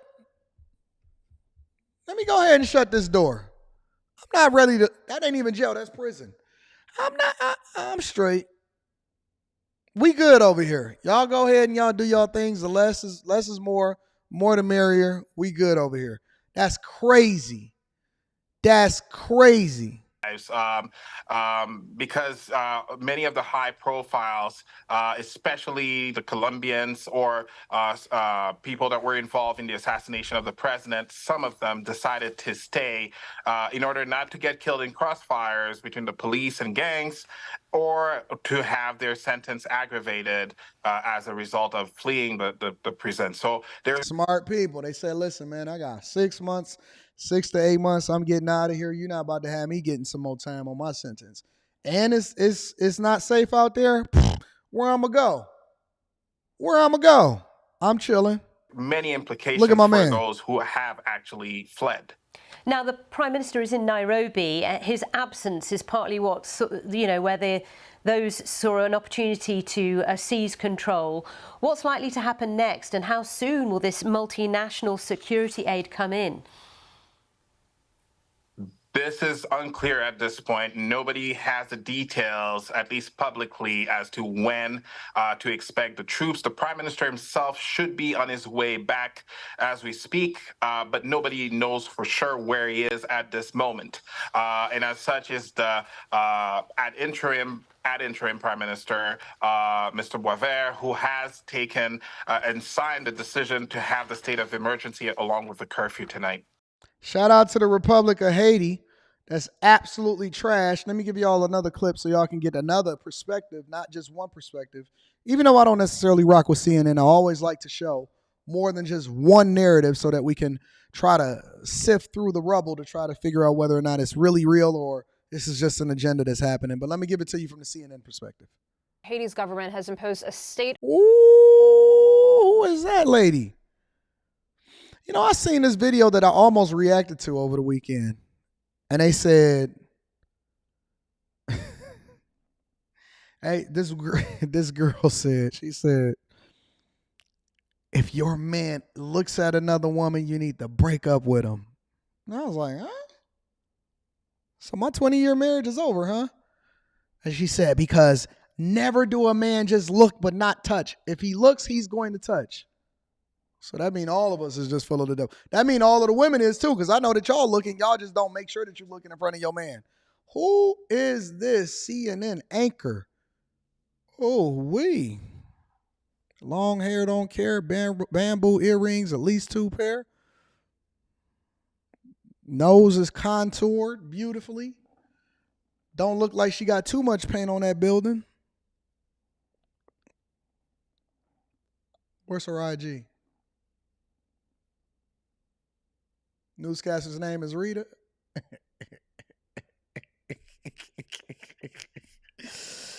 Don't worry about it. Come on, y'all. We got to get back to the show. Of emergency and a curfew amidst surging gang violence and a deadly gang assault on the capital's main prison that allowed thousands of inmates to escape.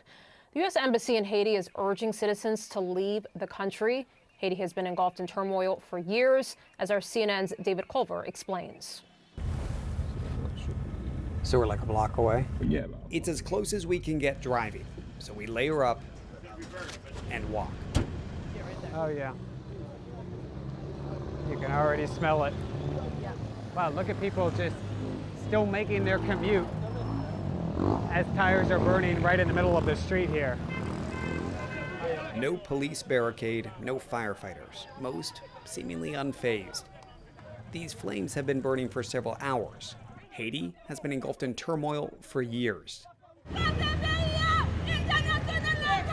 We don't have a home to live. Okay, wait. Is this why y'all don't want to move back? Is this why y'all don't want to move back to Haiti? Did y'all know that 95% of Haiti is predominantly of African descent? Why y'all want to go back? Why y'all want to go over to Haiti? Why y'all don't want to go over to Haiti? It is the second oldest republic of the Western Hemisphere after the United States, and it's won its independence from France in 1804. How come y'all won't go over to Haiti? Nah. Whenever I see clothes burning in the middle of the street, I say, nope, it's not a place for me to go to. Don't y'all want to see all of the world? Why y'all don't go to Haiti? Y'all keep going to Dubai, Abu Dhabi. Keep on being, how come, okay, this is all I'm asking. Haiti is beautiful. Shh. Says who? Says who? Who told you that? Don't believe the hype is beautiful. All right, let me look at it real quick. What part? What part? How come y'all not passport bros over to Haiti? Yeah. Black Beauty, I don't believe you. Listen, you're not about to have me crashing out. I'm very, very valuable to my people, but you're not going to have me crashing out. You're not going to have me. Haiti is beautiful. Where? What part? How come y'all don't go over there and be passport bros over there? How come? Okay, let me ask you another question. How come y'all don't go over there and y'all not passport sis?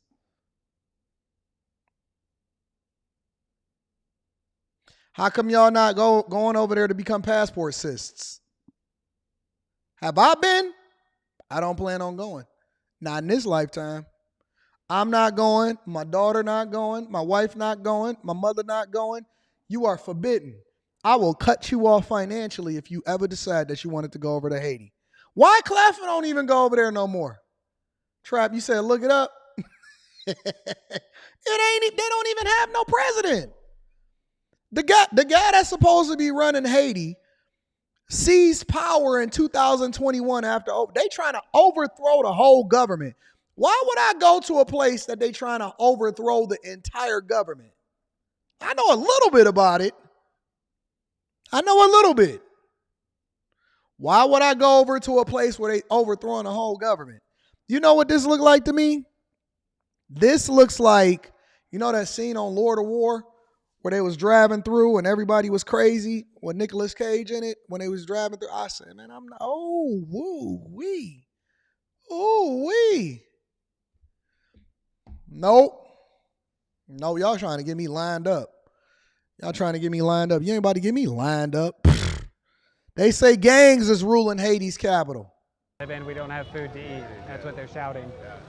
Many here now fear their country is on the brink of exploding. Does it feel safe right now? No. Does it? No, there's a thing. My country is broken right now.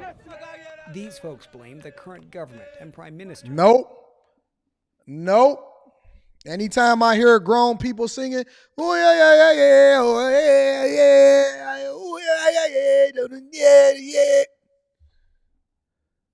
That sound like poverty to me. That's a spiritual song of the ancestors that speak poverty. Poverty. I don't believe in poverty. I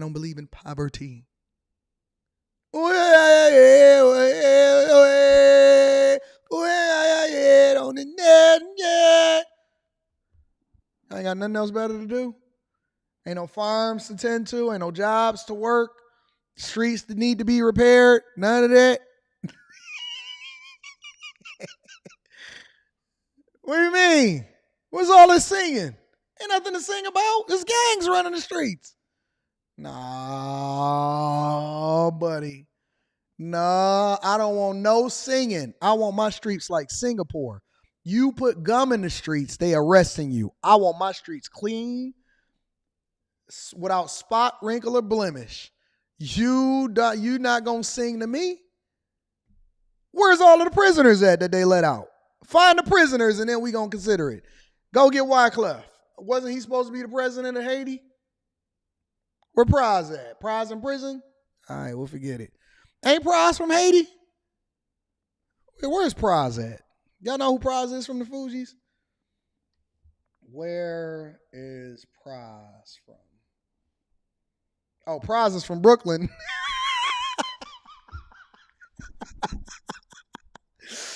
Oh, no. Where is Prize originally from?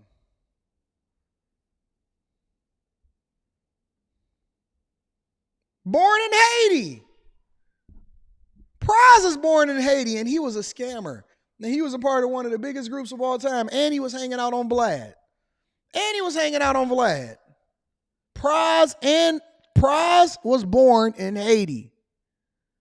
Only person that was really from here is Lauryn Hill. Lauryn Hill was born in the U.S. They say Prize is from Haiti. No. Y'all not about to get me lined up. You can forget it. Nope. Not happening. I'm smarter than that. You got to be quicker than that. You're going to have to be quicker than that. Sister says, Mr. AD, may I suggest the topic of protecting our property deeds in the Patreon? I will definitely look into it. Let me do some research, sis. And then I'm going to see what I can do. Shout out to my new Patreon members. The best day to join a Patreon is the beginning of the month. Link is in the description as well as pinned to the top of the chat. You can bring things back to normal. I can't save them. I can't even save what's happening over there. Over here in the United States of America. My focus is on, listen, I am from Detroit, Michigan, by way of Dawson, Georgia. My mother was born in Detroit, Michigan, but my father came from Dawson, Georgia. All right? And they decided to come up here. His father decided to come up. His father's from Dawson, Georgia, and they decided to come up here to Detroit, Michigan, because they was coming for the jobs that was happening in the automotive sector. And so he came up here and then he sent for my grandmother on my father's side and my brothers, or my father's brother and him. And then they came up here and then they wound up coming to Detroit, Michigan, and they made sure that they gave me a good upbringing. Being I was born in Detroit, Michigan at Sinai Hospital on Outer Drive near 7 Mile. Let me get a round of applause for the former Sinai Hospital on Outer Drive near 7 Mile. I don't know you, out-of-towners. The fact that the prison closed the door was hilarious. They not messing around. Tell Prize to go. Tell Wyclef to go. And then I'm going to see how they survive, how they figure it out. All right. Tech Coach Ralph says they attacked my in-laws' business by boat in Haiti. What? Tore up his place and killed his guards. It ain't worth it at all. See, Tech Coach Ralph, I knew you was going to give me this low key. Ain't nobody about to be dealing with this nonsense. Mace Lawrence says, give us free. Give us. No, it's not Cyanide Hospital. It's Sinai. Sanai. Sinai. It's always a poppy weasel in here. Shout out to Mace. Give us free. And we got Carmen in the building. Shout out to Carmen. Carmen says, I'm of Haitian descent, and I approve of your message. Shout out to the first black independent Caribbean country. Unfortunate that much of their dignity was sold to countries like the U.S. and France. You was born at Grace? I was at Sinai. Not cyanide, Poppy. Shout out to the wealth building journey. I appreciate y'all for continuing to support the platform. Let's move back over to the United States of the Americas. We Call BS podcast says, if you want to believe in a fairy tale grown-up religion, go ahead. It's your opinion, but it's not facts. Is that referring to my preacher-mony that happened this morning? It wasn't a testimony because it wasn't a test. But my preacher-mony that happened is today. Is that, listen. If you upset, I'll put my God against your God all day long. I'll put my God against your God all day long. Just say the word. Just say the word. Thunderbird. As a matter of fact, I done already put my God against your God because I'm doing better than you. I'm a reflection of Jesus. Hallelujah. Shalabahata. I can't stand when they start doing that. I can't stand when they on the pulpit and they going shalabahata. Family, you can't make it up. It has to come as the Spirit of God gives utterance. It's not of you. It's supposed to be of God. You can't just start shalabahata. That's what gives religion a bad name. That's what gives God a bad name. You just can't make it up as you go. You got to have to authentically be in the Spirit. Oh, caught up in the Spirit as the Spirit of God gives utterance. I had to bring myself down. Y'all ready to go over to the next segment of the show? Let's get to it. An aide of Eric Adams. An aide of Eric Adams' home was raided. Make sure y'all hit a like for the algorithm, subscribe to the channel, and turn on your notifications. I'm just telling you what the Spirit of God said. A Bronx neighborhood swarming with FBI agents earlier today. Records show the address involved is owned by a top aide to Mayor Adams. Fox 5's Morgan McKay joins us live in Pelham Bay section. Morgan, what can you tell us tonight? Steve, Natasha, the FBI confirming for us today that they did raid the home behind me, which records show. Ooh, that's my girlfriend. She said, I'm putting on for New York. I don't know what y'all talking about over there in Miami, but I'm showing up and I'm representing for NY, Bronx, Brooklyn, Staten Island, Queens, Manhattan. We gonna hit all 5 boroughs. Hey, baby. All right, I'm not distracted. Let's get back to the show. Belong to Winnie Greco. Now, Greco is director of Asian Affairs and also a top advisor to Mayor Eric Adams. An Adams spokesperson telling us tonight that the mayor has not been contacted by the FBI on this matter as of today.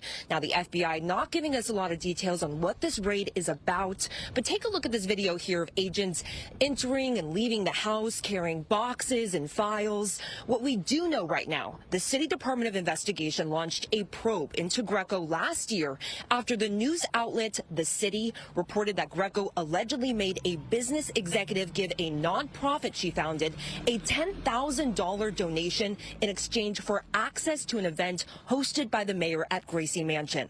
The city also reported that Greco allegedly helped a former Adams campaign volunteer get a government job and then after demanded he help supervise renovations at her house for free while he was supposed to be at his city job. Greco has been an advisor to Adams for decades, going back to the time when he was Brooklyn Borough President, where she had a volunteer role.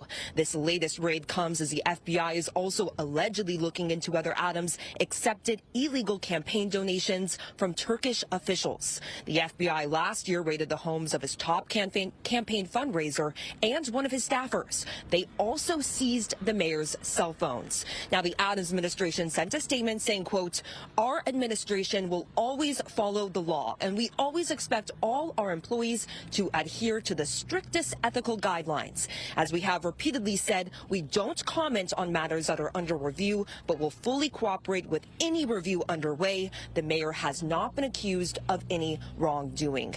Yet. Now, Greco was paid about $100,000 for her role as the director of Asian Affairs. Now, the Adams administration telling us tonight that she was placed on leave as of today, but they would not answer whether she is still getting paid. Question. All right. I always got a lot of questions. Question number 1. And I try to let these entire videos go so that I can get the entirety of the story before we start asking questions. Question number 1. Excuse my French. What the hell is the director of Asian affairs? I'm just trying to figure out what these... Can I put a poll up in the chat if we need to have smaller government?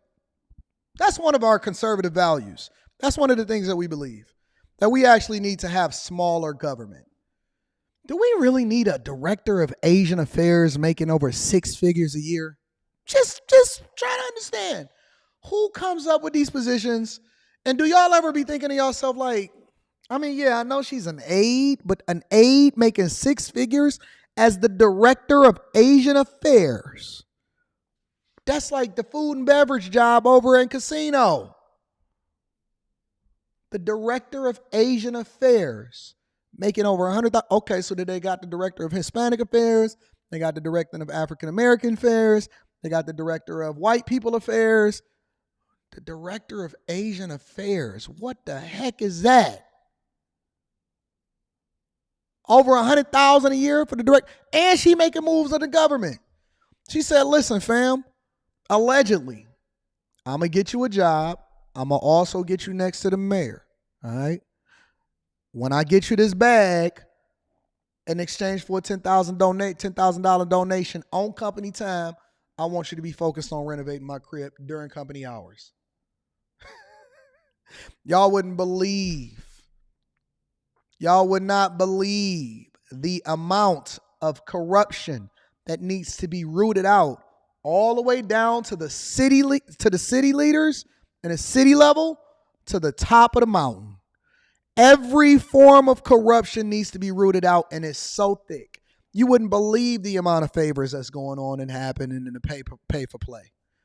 The last thing that you want to do is be doing pay for play and having corruption in a regular civic job, because they don't play when it comes to you finessing the taxpayers out of money. They make an example out of you, which is one of the reasons why I'm so scared for Tiffany Henyard. Actually, I'm not scared at this point because she's so arrogant. She don't even believe that anything can happen.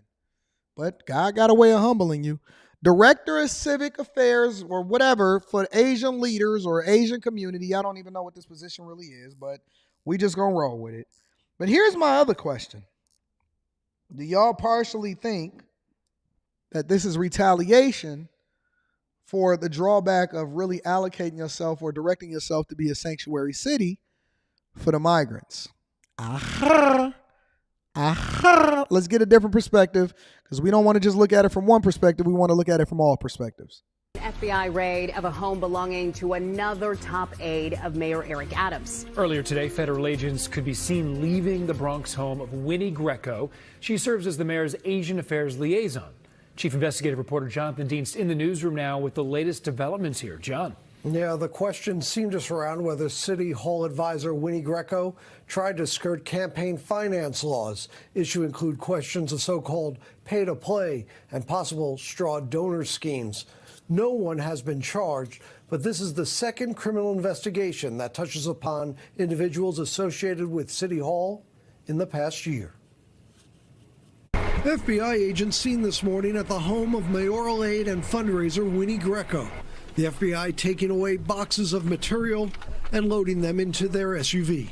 Greco is now on leave from City Hall as the criminal investigation moves forward. The search today apparently related to questions as to whether she asked for donations in exchange for access to official mayoral events. There are also questions if she used a city employee to help with renovations on a property she owned along Gillespie Avenue in the Bronx.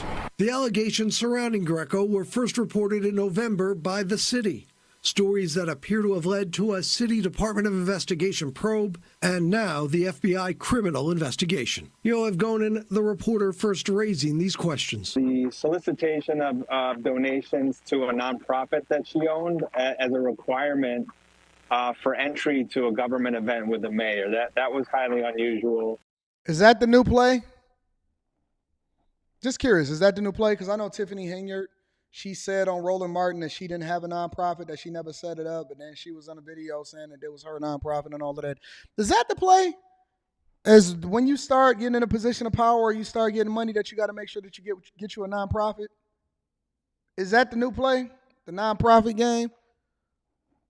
Because I don't know. Does everybody own a nonprofit? I thought a nonprofit was supposed to be so you could serve the people in some capacity. I didn't know that that was the way that you start funneling the money. I don't know how you funnel. Somebody got to educate me of how you funnel money through a nonprofit. That's the old play. So they're using the old play. But then you gotta actually give an accounting for everything that you're doing through that nonprofit. So why would you even entertain that? Greco has served as an Asian Affairs liaison for City Hall. AAPI. She previously worked with Adams when he was Brooklyn Borough president. Mayor Adams issued a statement. Our administration will always follow the law, and we always expect all our employees to adhere to the strictest ethical guidelines. As we've repeatedly said, we don't comment on matters that are under review, but will fully cooperate with any review underway. The mayor has not been accused of any wrongdoing. A City Hall source says officials cooperated and passed information on to DOI. The mayor was asked about this in November. We follow all reporting requirements. This criminal investigation is being headed by Brooklyn U.S. Attorney Breon Peace. Peace's office had no comment, nor did spokespeople for the FBI or DOI. The investigation focusing on Greco and her fundraising appears to be separate from the criminal investigation headed by Manhattan U.S. Attorney Damian Williams. That separate matter appears to be focusing on fundraising questions related to a construction firm's ties to Turkey and whether there was any improper bundling of campaign donations. And I almost be wanting to think to myself, let's just clean the whole house. I mean, Eric Adams, in my opinion, in my personal opinion, is already not a strong reader. He's not a strong leader either. He's not a strong reader or a leader. The R and the L. You replace the R with the L and then the L with the R. So he's none of those things, right? He's already fumbling in both of those arenas, okay? So since we know that he's not a strong leader or reader, it's just like, I'm not saying that he did anything wrong. We do know that she's being investigated and raided. We don't know if this is coming as a result of, hey, they was letting it ride and all of the stuff that's happening behind the scenes, or if this is just a warning because of what's happening. I don't want to get into the conspiracies because I believe too heavy in conspiracies. I think that where there's smoke, there's fire, especially in public office. And too many of these mayors and too many of these leaders, to the detriment of their own city and to their own budgets and their own careers, are too on board with this migrant crisis and the thing that's happening. And that's one of the reasons why I would never get into public office, is because when I see what's happening, for example, to Donald Trump, not saying that Donald Trump didn't do anything ever or that his character is 100% up to task and impenetrable, but I've never seen Donald Trump ever despised so much by the community when they absolutely loved him before he got into office. And then to see all of the trumped up charges and the corruption and the stuff that's happening and the pay for play, and you don't understand why these people that's supposed to be so competent and they stood on business, but then they start moving a little bit differently. When I start reading Henry Kissinger's book, Diplomacy, a lot of people aren't familiar with it. I might be getting a little too deep in a live stream right now.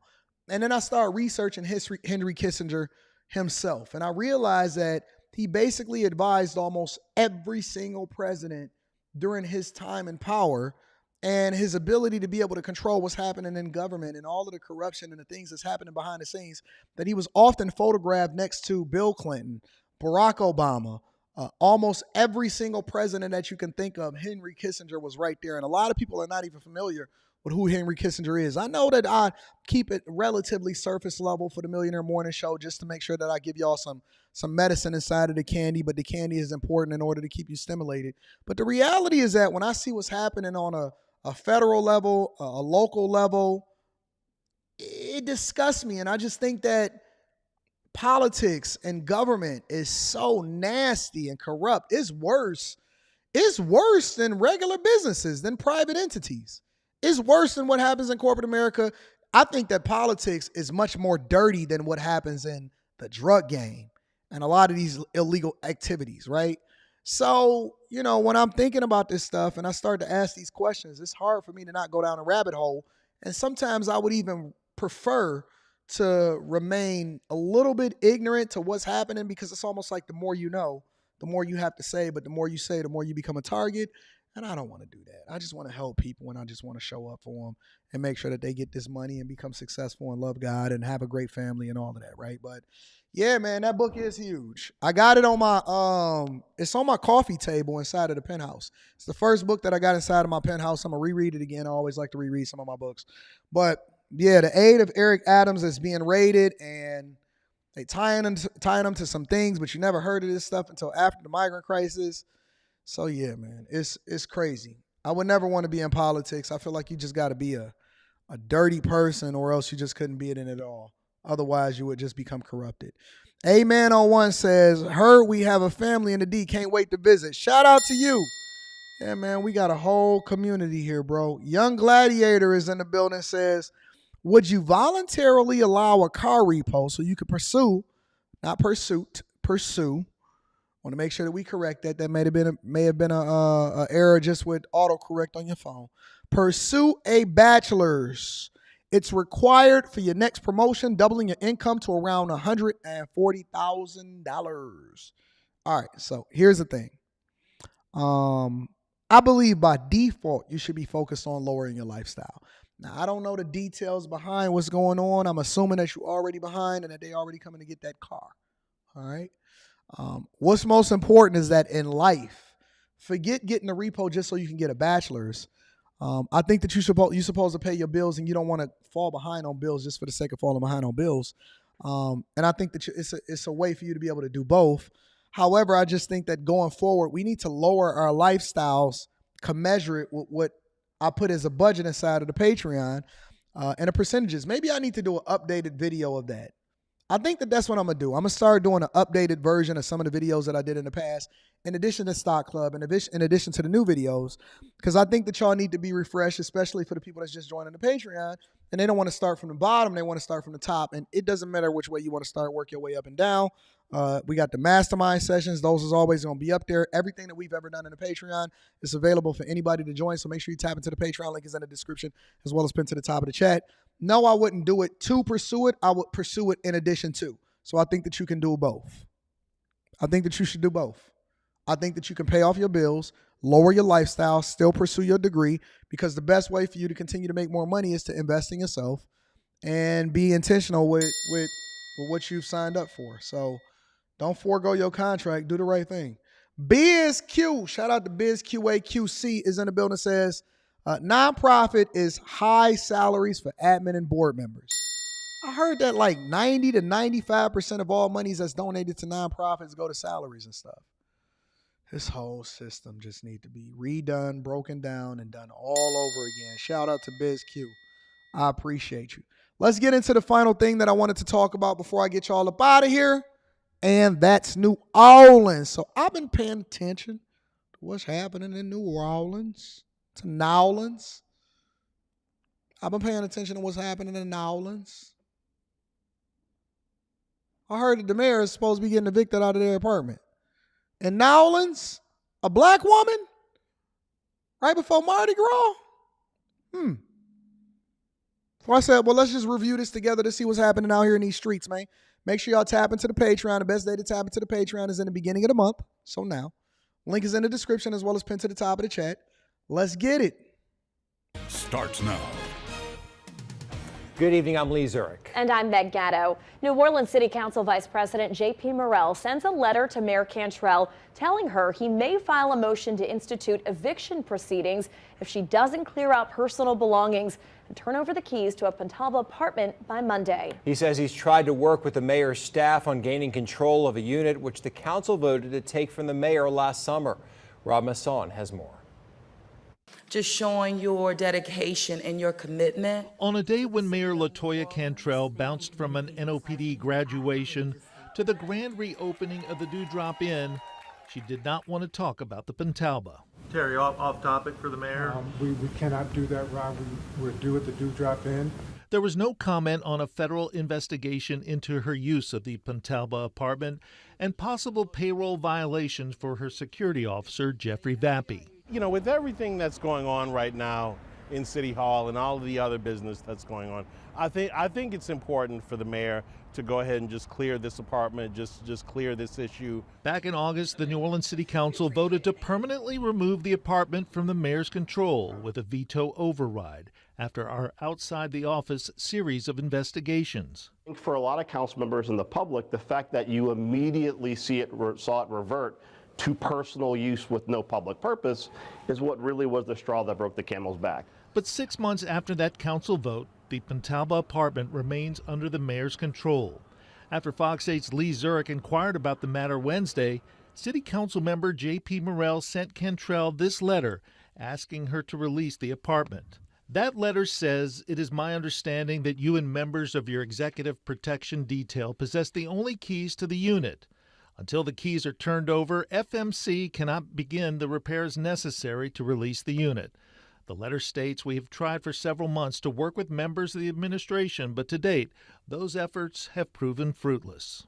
We passed the ordinance months ago. I mean, obviously, we need to get the unit back in commerce. You know, the law is very clear in this situation. I think this is simply a situation of people, ignoring the law. We don't know if it was intentional or if it's just an oversight. Councilmember Morrell's letter goes on to say that if I do not hear back from you with confirmation that the handover is complete by March 4th at noon, then I have little choice but to file a motion to bring this matter to resolution, including a directive that the city attorney institute eviction and/or mandamus proceedings. Madam Mayor, can I get a moment to ask you about the Pontalba? The mayor has acknowledged receipt of Morrell's letter, but it's not known if she's turned over the keys. And Councilmember Morrell's letter says he had hoped to avoid public escalation of this issue. Morrell says the council can't continue to do nothing when the requirements of the law are clear. Okay, so I'm trying to understand this exactly, right? Yeah, Jay Mars, so they saying that she a squatter. All right, so what this is basically saying is the New Orleans mayor has an unauthorized apartment because she's having it for personal use. Okay, so why did she have the apartment for personal use in the first place? Now, what I did do just while this was playing, because again, I'm learning all about this in real time, I pulled up a video or videos that kind of break down and showcase why they started having a discrepancy in the first place. Because what they basically saying is that she's squatting and using an apartment that she's not supposed to be using, that is owned by the city. But then I'm trying to understand why the city owns an apartment in the first place. So let me just play this video, because this is one of the videos that showed over a year ago as to why they got to the point to where they was trying to evict her. So let me just play this real quick. Oh, so much for that idea. All right, let me see if I can pull up another video. Well, after months of investigative work by Eyewitness News, tonight the mayor's office is admitting Mayor LaToya Cantrell has been staying at a city-owned apartment rent-free in the French Quarter. This comes after the Metropolitan Crime Commission called for the city council to investigate. The mayor's communications director says Cantrell is allowed to stay at the apartment under the city's agreement with the French Market Corporation. As Eleanor Tabone reports, the mayor is getting a near $3,000 a month apartment.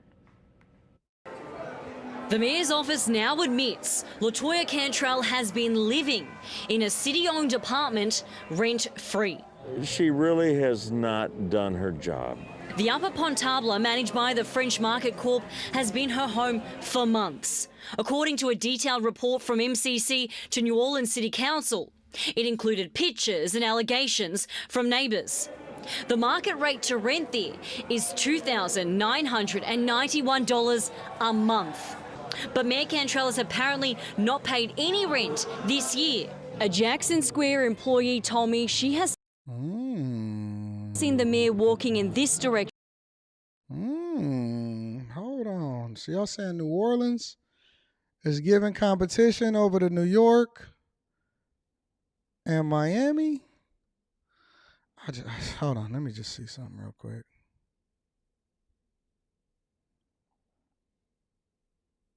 Give me a second. Give me a second. I'm just trying to understand what's going on. I got to get myself together. I want to understand what's happening out here in New Orleans and Louisiana. I'm trying to understand what's happening. I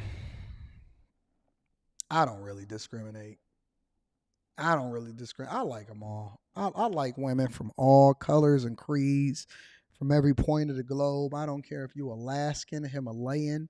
I don't care what you are. I believe that all women are beautiful. I just wasn't expecting for this to show up. I wasn't expecting for this to show up on my screen today. So give me a second. I'm trying to understand. Yeah, the lashes is crazy. But some stuff we can overlook.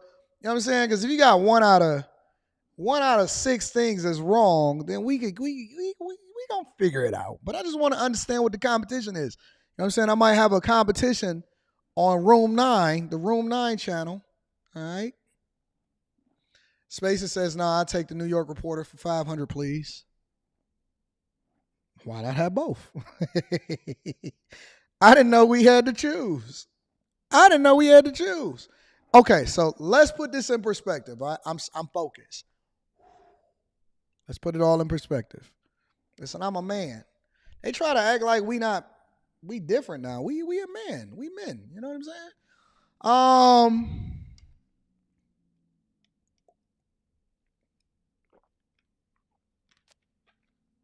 They're basically saying that she's staying at a $3,000 apartment. Okay, so she's saving herself $36,000 a year by staying in a city-owned apartment.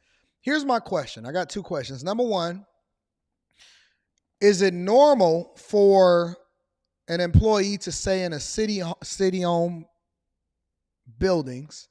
Because I know here in Detroit, we've always had the Manoogian. I don't know if y'all sure about the Manoogian, but it's called the Manoogian Mansion. And the mayor of the city, for the most part, has always stayed in the Manoogian Mansion because it was donated and it was, just a part of the city's coffers. And so they've always stayed at the mansion. That's number 1. Number 2, all right, is that normal for mayors of large cities to not have housing? Or do they always just stay where it is that they always have stayed? Number 3, are they mad at the fact that she has security? Now, a lot of these larger cities, it seems like it's becoming a thing where it's a discrepancy with regard to security. Well, let me play a little bit more of this. This direction, towards apartment 530B. Records obtained by WWL-TV through a public records request found emails from the mayor asking a city staffer to get things fixed in the apartment. Complaining the shower wasn't hot in January, asking to fix a toilet seat back in February, and their Wi-Fi wouldn't work in March. MCC President Rafael Goyeneche is questioning whether living rent-free in a city property is allowed. That is a hospitality suite. It's not meant to be the living quarters of the mayor of the city of New Orleans. So they're saying that they held on to it for hospitality. So, for example, if you bring somebody in from a business perspective, then they'll be able to put them in housing and they wouldn't have to put them in a hotel. They just already have living quarters, I'm assuming. Okay, and then the mayor took over and then they said, listen, this ain't hospitality, this is hospitality. Y'all need to get the shower heater fixed. Y'all need to get the Wi-Fi popping. And we got to get this toilet seats getting popping, all right? And then once the city council found up or the neighbors started telling on her, they said, oh, no, you're going to have to get out. So the eviction comes from the perspective that they're leveraging the fact that they own it as a city and they're not using it for hospitality, and they saying that we could use this for the mayor. Got it. All right, everything is in perspective now. Orleans. That's an additional benefit, tax-free, that she's been receiving. A little ironic that this would be a perfect spot. Across the way from the alleged apartment, the Cantrell recall booth. Taking advantage of amenities that, that may or may not be hers to begin with. And harsh criticism of the mayor. It's ridiculous that we have a city that is so fantastic as New Orleans and is so poorly run. But there's support for the mayor on Twitter. One user called out the MCC saying during a wave of violent crime against the citizens of New Orleans who authorised the MCC expenditure of hundreds of manpower hours in surveillance on a mayor changing her clothes at an apartment owned by the city. Others weighed in, calling the investigation sexist and saying past mayors used the apartment. Councilman Eugene Green said in part that he's not aware of any regulations or procedures that may have been violated. Eleanor Tabone, Eyewitness News. I don't know why people just don't. Okay, I can't use the apartment. I'm not going to use the apartment. I'm just going to rock with what I was already rocking with so that I could, remain above board, and I just prevent them from being able to come after me over stuff that they shouldn't even be coming after me for in the first place. She probably ain't got nowhere else to live. What's the salary of a New Orleans mayor? I know the salaries vary greatly. I know Tiffany Hinyard is over there getting it in Dolton and in Thornton Township. You know what I'm saying? New Orleans mayor pay. Average pay range from a mayor. No, I don't want to know. How much is the mayor of New Orleans paid? $32 an hour. Annual salary of the city council, $34,000 an hour. San Francisco mayor. Whoa. Okay, so now I'm about to pull this up. I didn't know that they was getting it like this. I'm about to go run for San Francisco mayor. What's the highest paid mayor? Newly released data shows that San Francisco mayor London Breed, the chick that's running the city into the ground, had the highest salary last year, beating out mayors in charge of more populated cities.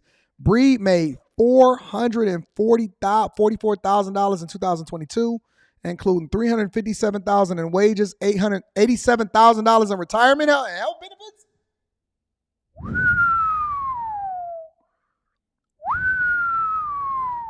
She make more than the mayor of New York. New York mayor made $285,000 a year. London Breed made $444,000. Good God. Are these mayors getting it like that? Hold on. New Orleans mayor is making $154,000. Is that what they saying? Let me see. Birmingham mayoral salary. New Orleans mayor, New Orleans, $154,000. Jacksonville, Florida, $180,000. Tennessee. These are southern mayors. Omaha, Nebraska, Little Rock, Arkansas is making $160,000. Greenville, South Carolina is $192,000.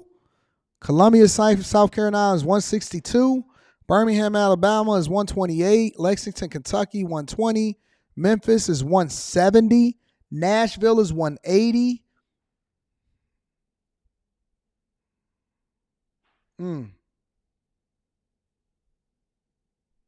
Is this accurate? What is this? Wow.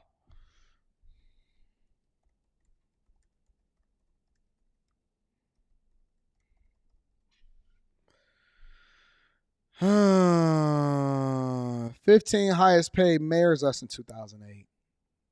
Wow. I can't believe that London Breed is the highest paid mayor. 2, 3. Gotta narrow this down. I might need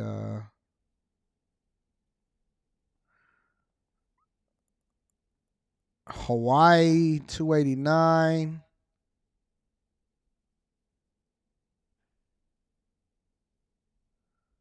That's impressive. These mayors is getting to the bag. These mayors is getting to the bag, man. Okay, all right. Well, we learned something new today just by exploring. Shout out to the mayor of New Orleans that's getting that additional $36,000 benefit, running up a bag. All these lady mayors seem to be getting to the bag. That's weird. Let me read some of the super chats and then I'm going to get y'all gone for the day. Shout out to Leland Brown. We have been in the wrong profession. We out here We out here working hard, taking care of business, and they over here running up the bag. Leland Brown says, brothers, what we do in life echoes in eternity. Maximus Decimus Meridius. This is from one of the most powerful movies that I've ever seen, but it's biblical in its concept. We should all try to make this world better through what we do. Let me get another round of applause for that. Gladiator is one of my favorite movies of all time. All time. Shout out to Gladiator. I love that movie. I've watched that movie at least 6 times, at least. Shout out to Leland Brown. I appreciate you. Black Ink says, I heard she used to sleep with her bodyguard in the apartments too. Now, we don't know that. We don't know that. We don't know that for sure, so we can't assume. And what they doing with they cock is absolutely their business unless it's coming at taxpayer dimes. We don't know. We're going to find out. We're going to keep an eye on that. Amen on one. Amen. Well, at least, L-E-A-S-T, she wasn't stealing and extorting. Well, that's what they trying to say, that she was stealing on taxpayer dimes by living rent-free. J-Ben says, the Millionaire Morning Show taught me I need to be a politician. Straight up. All right, listen, I love y'all. I appreciate y'all for sticking through. We even had a little bit of a hiccup earlier in the show.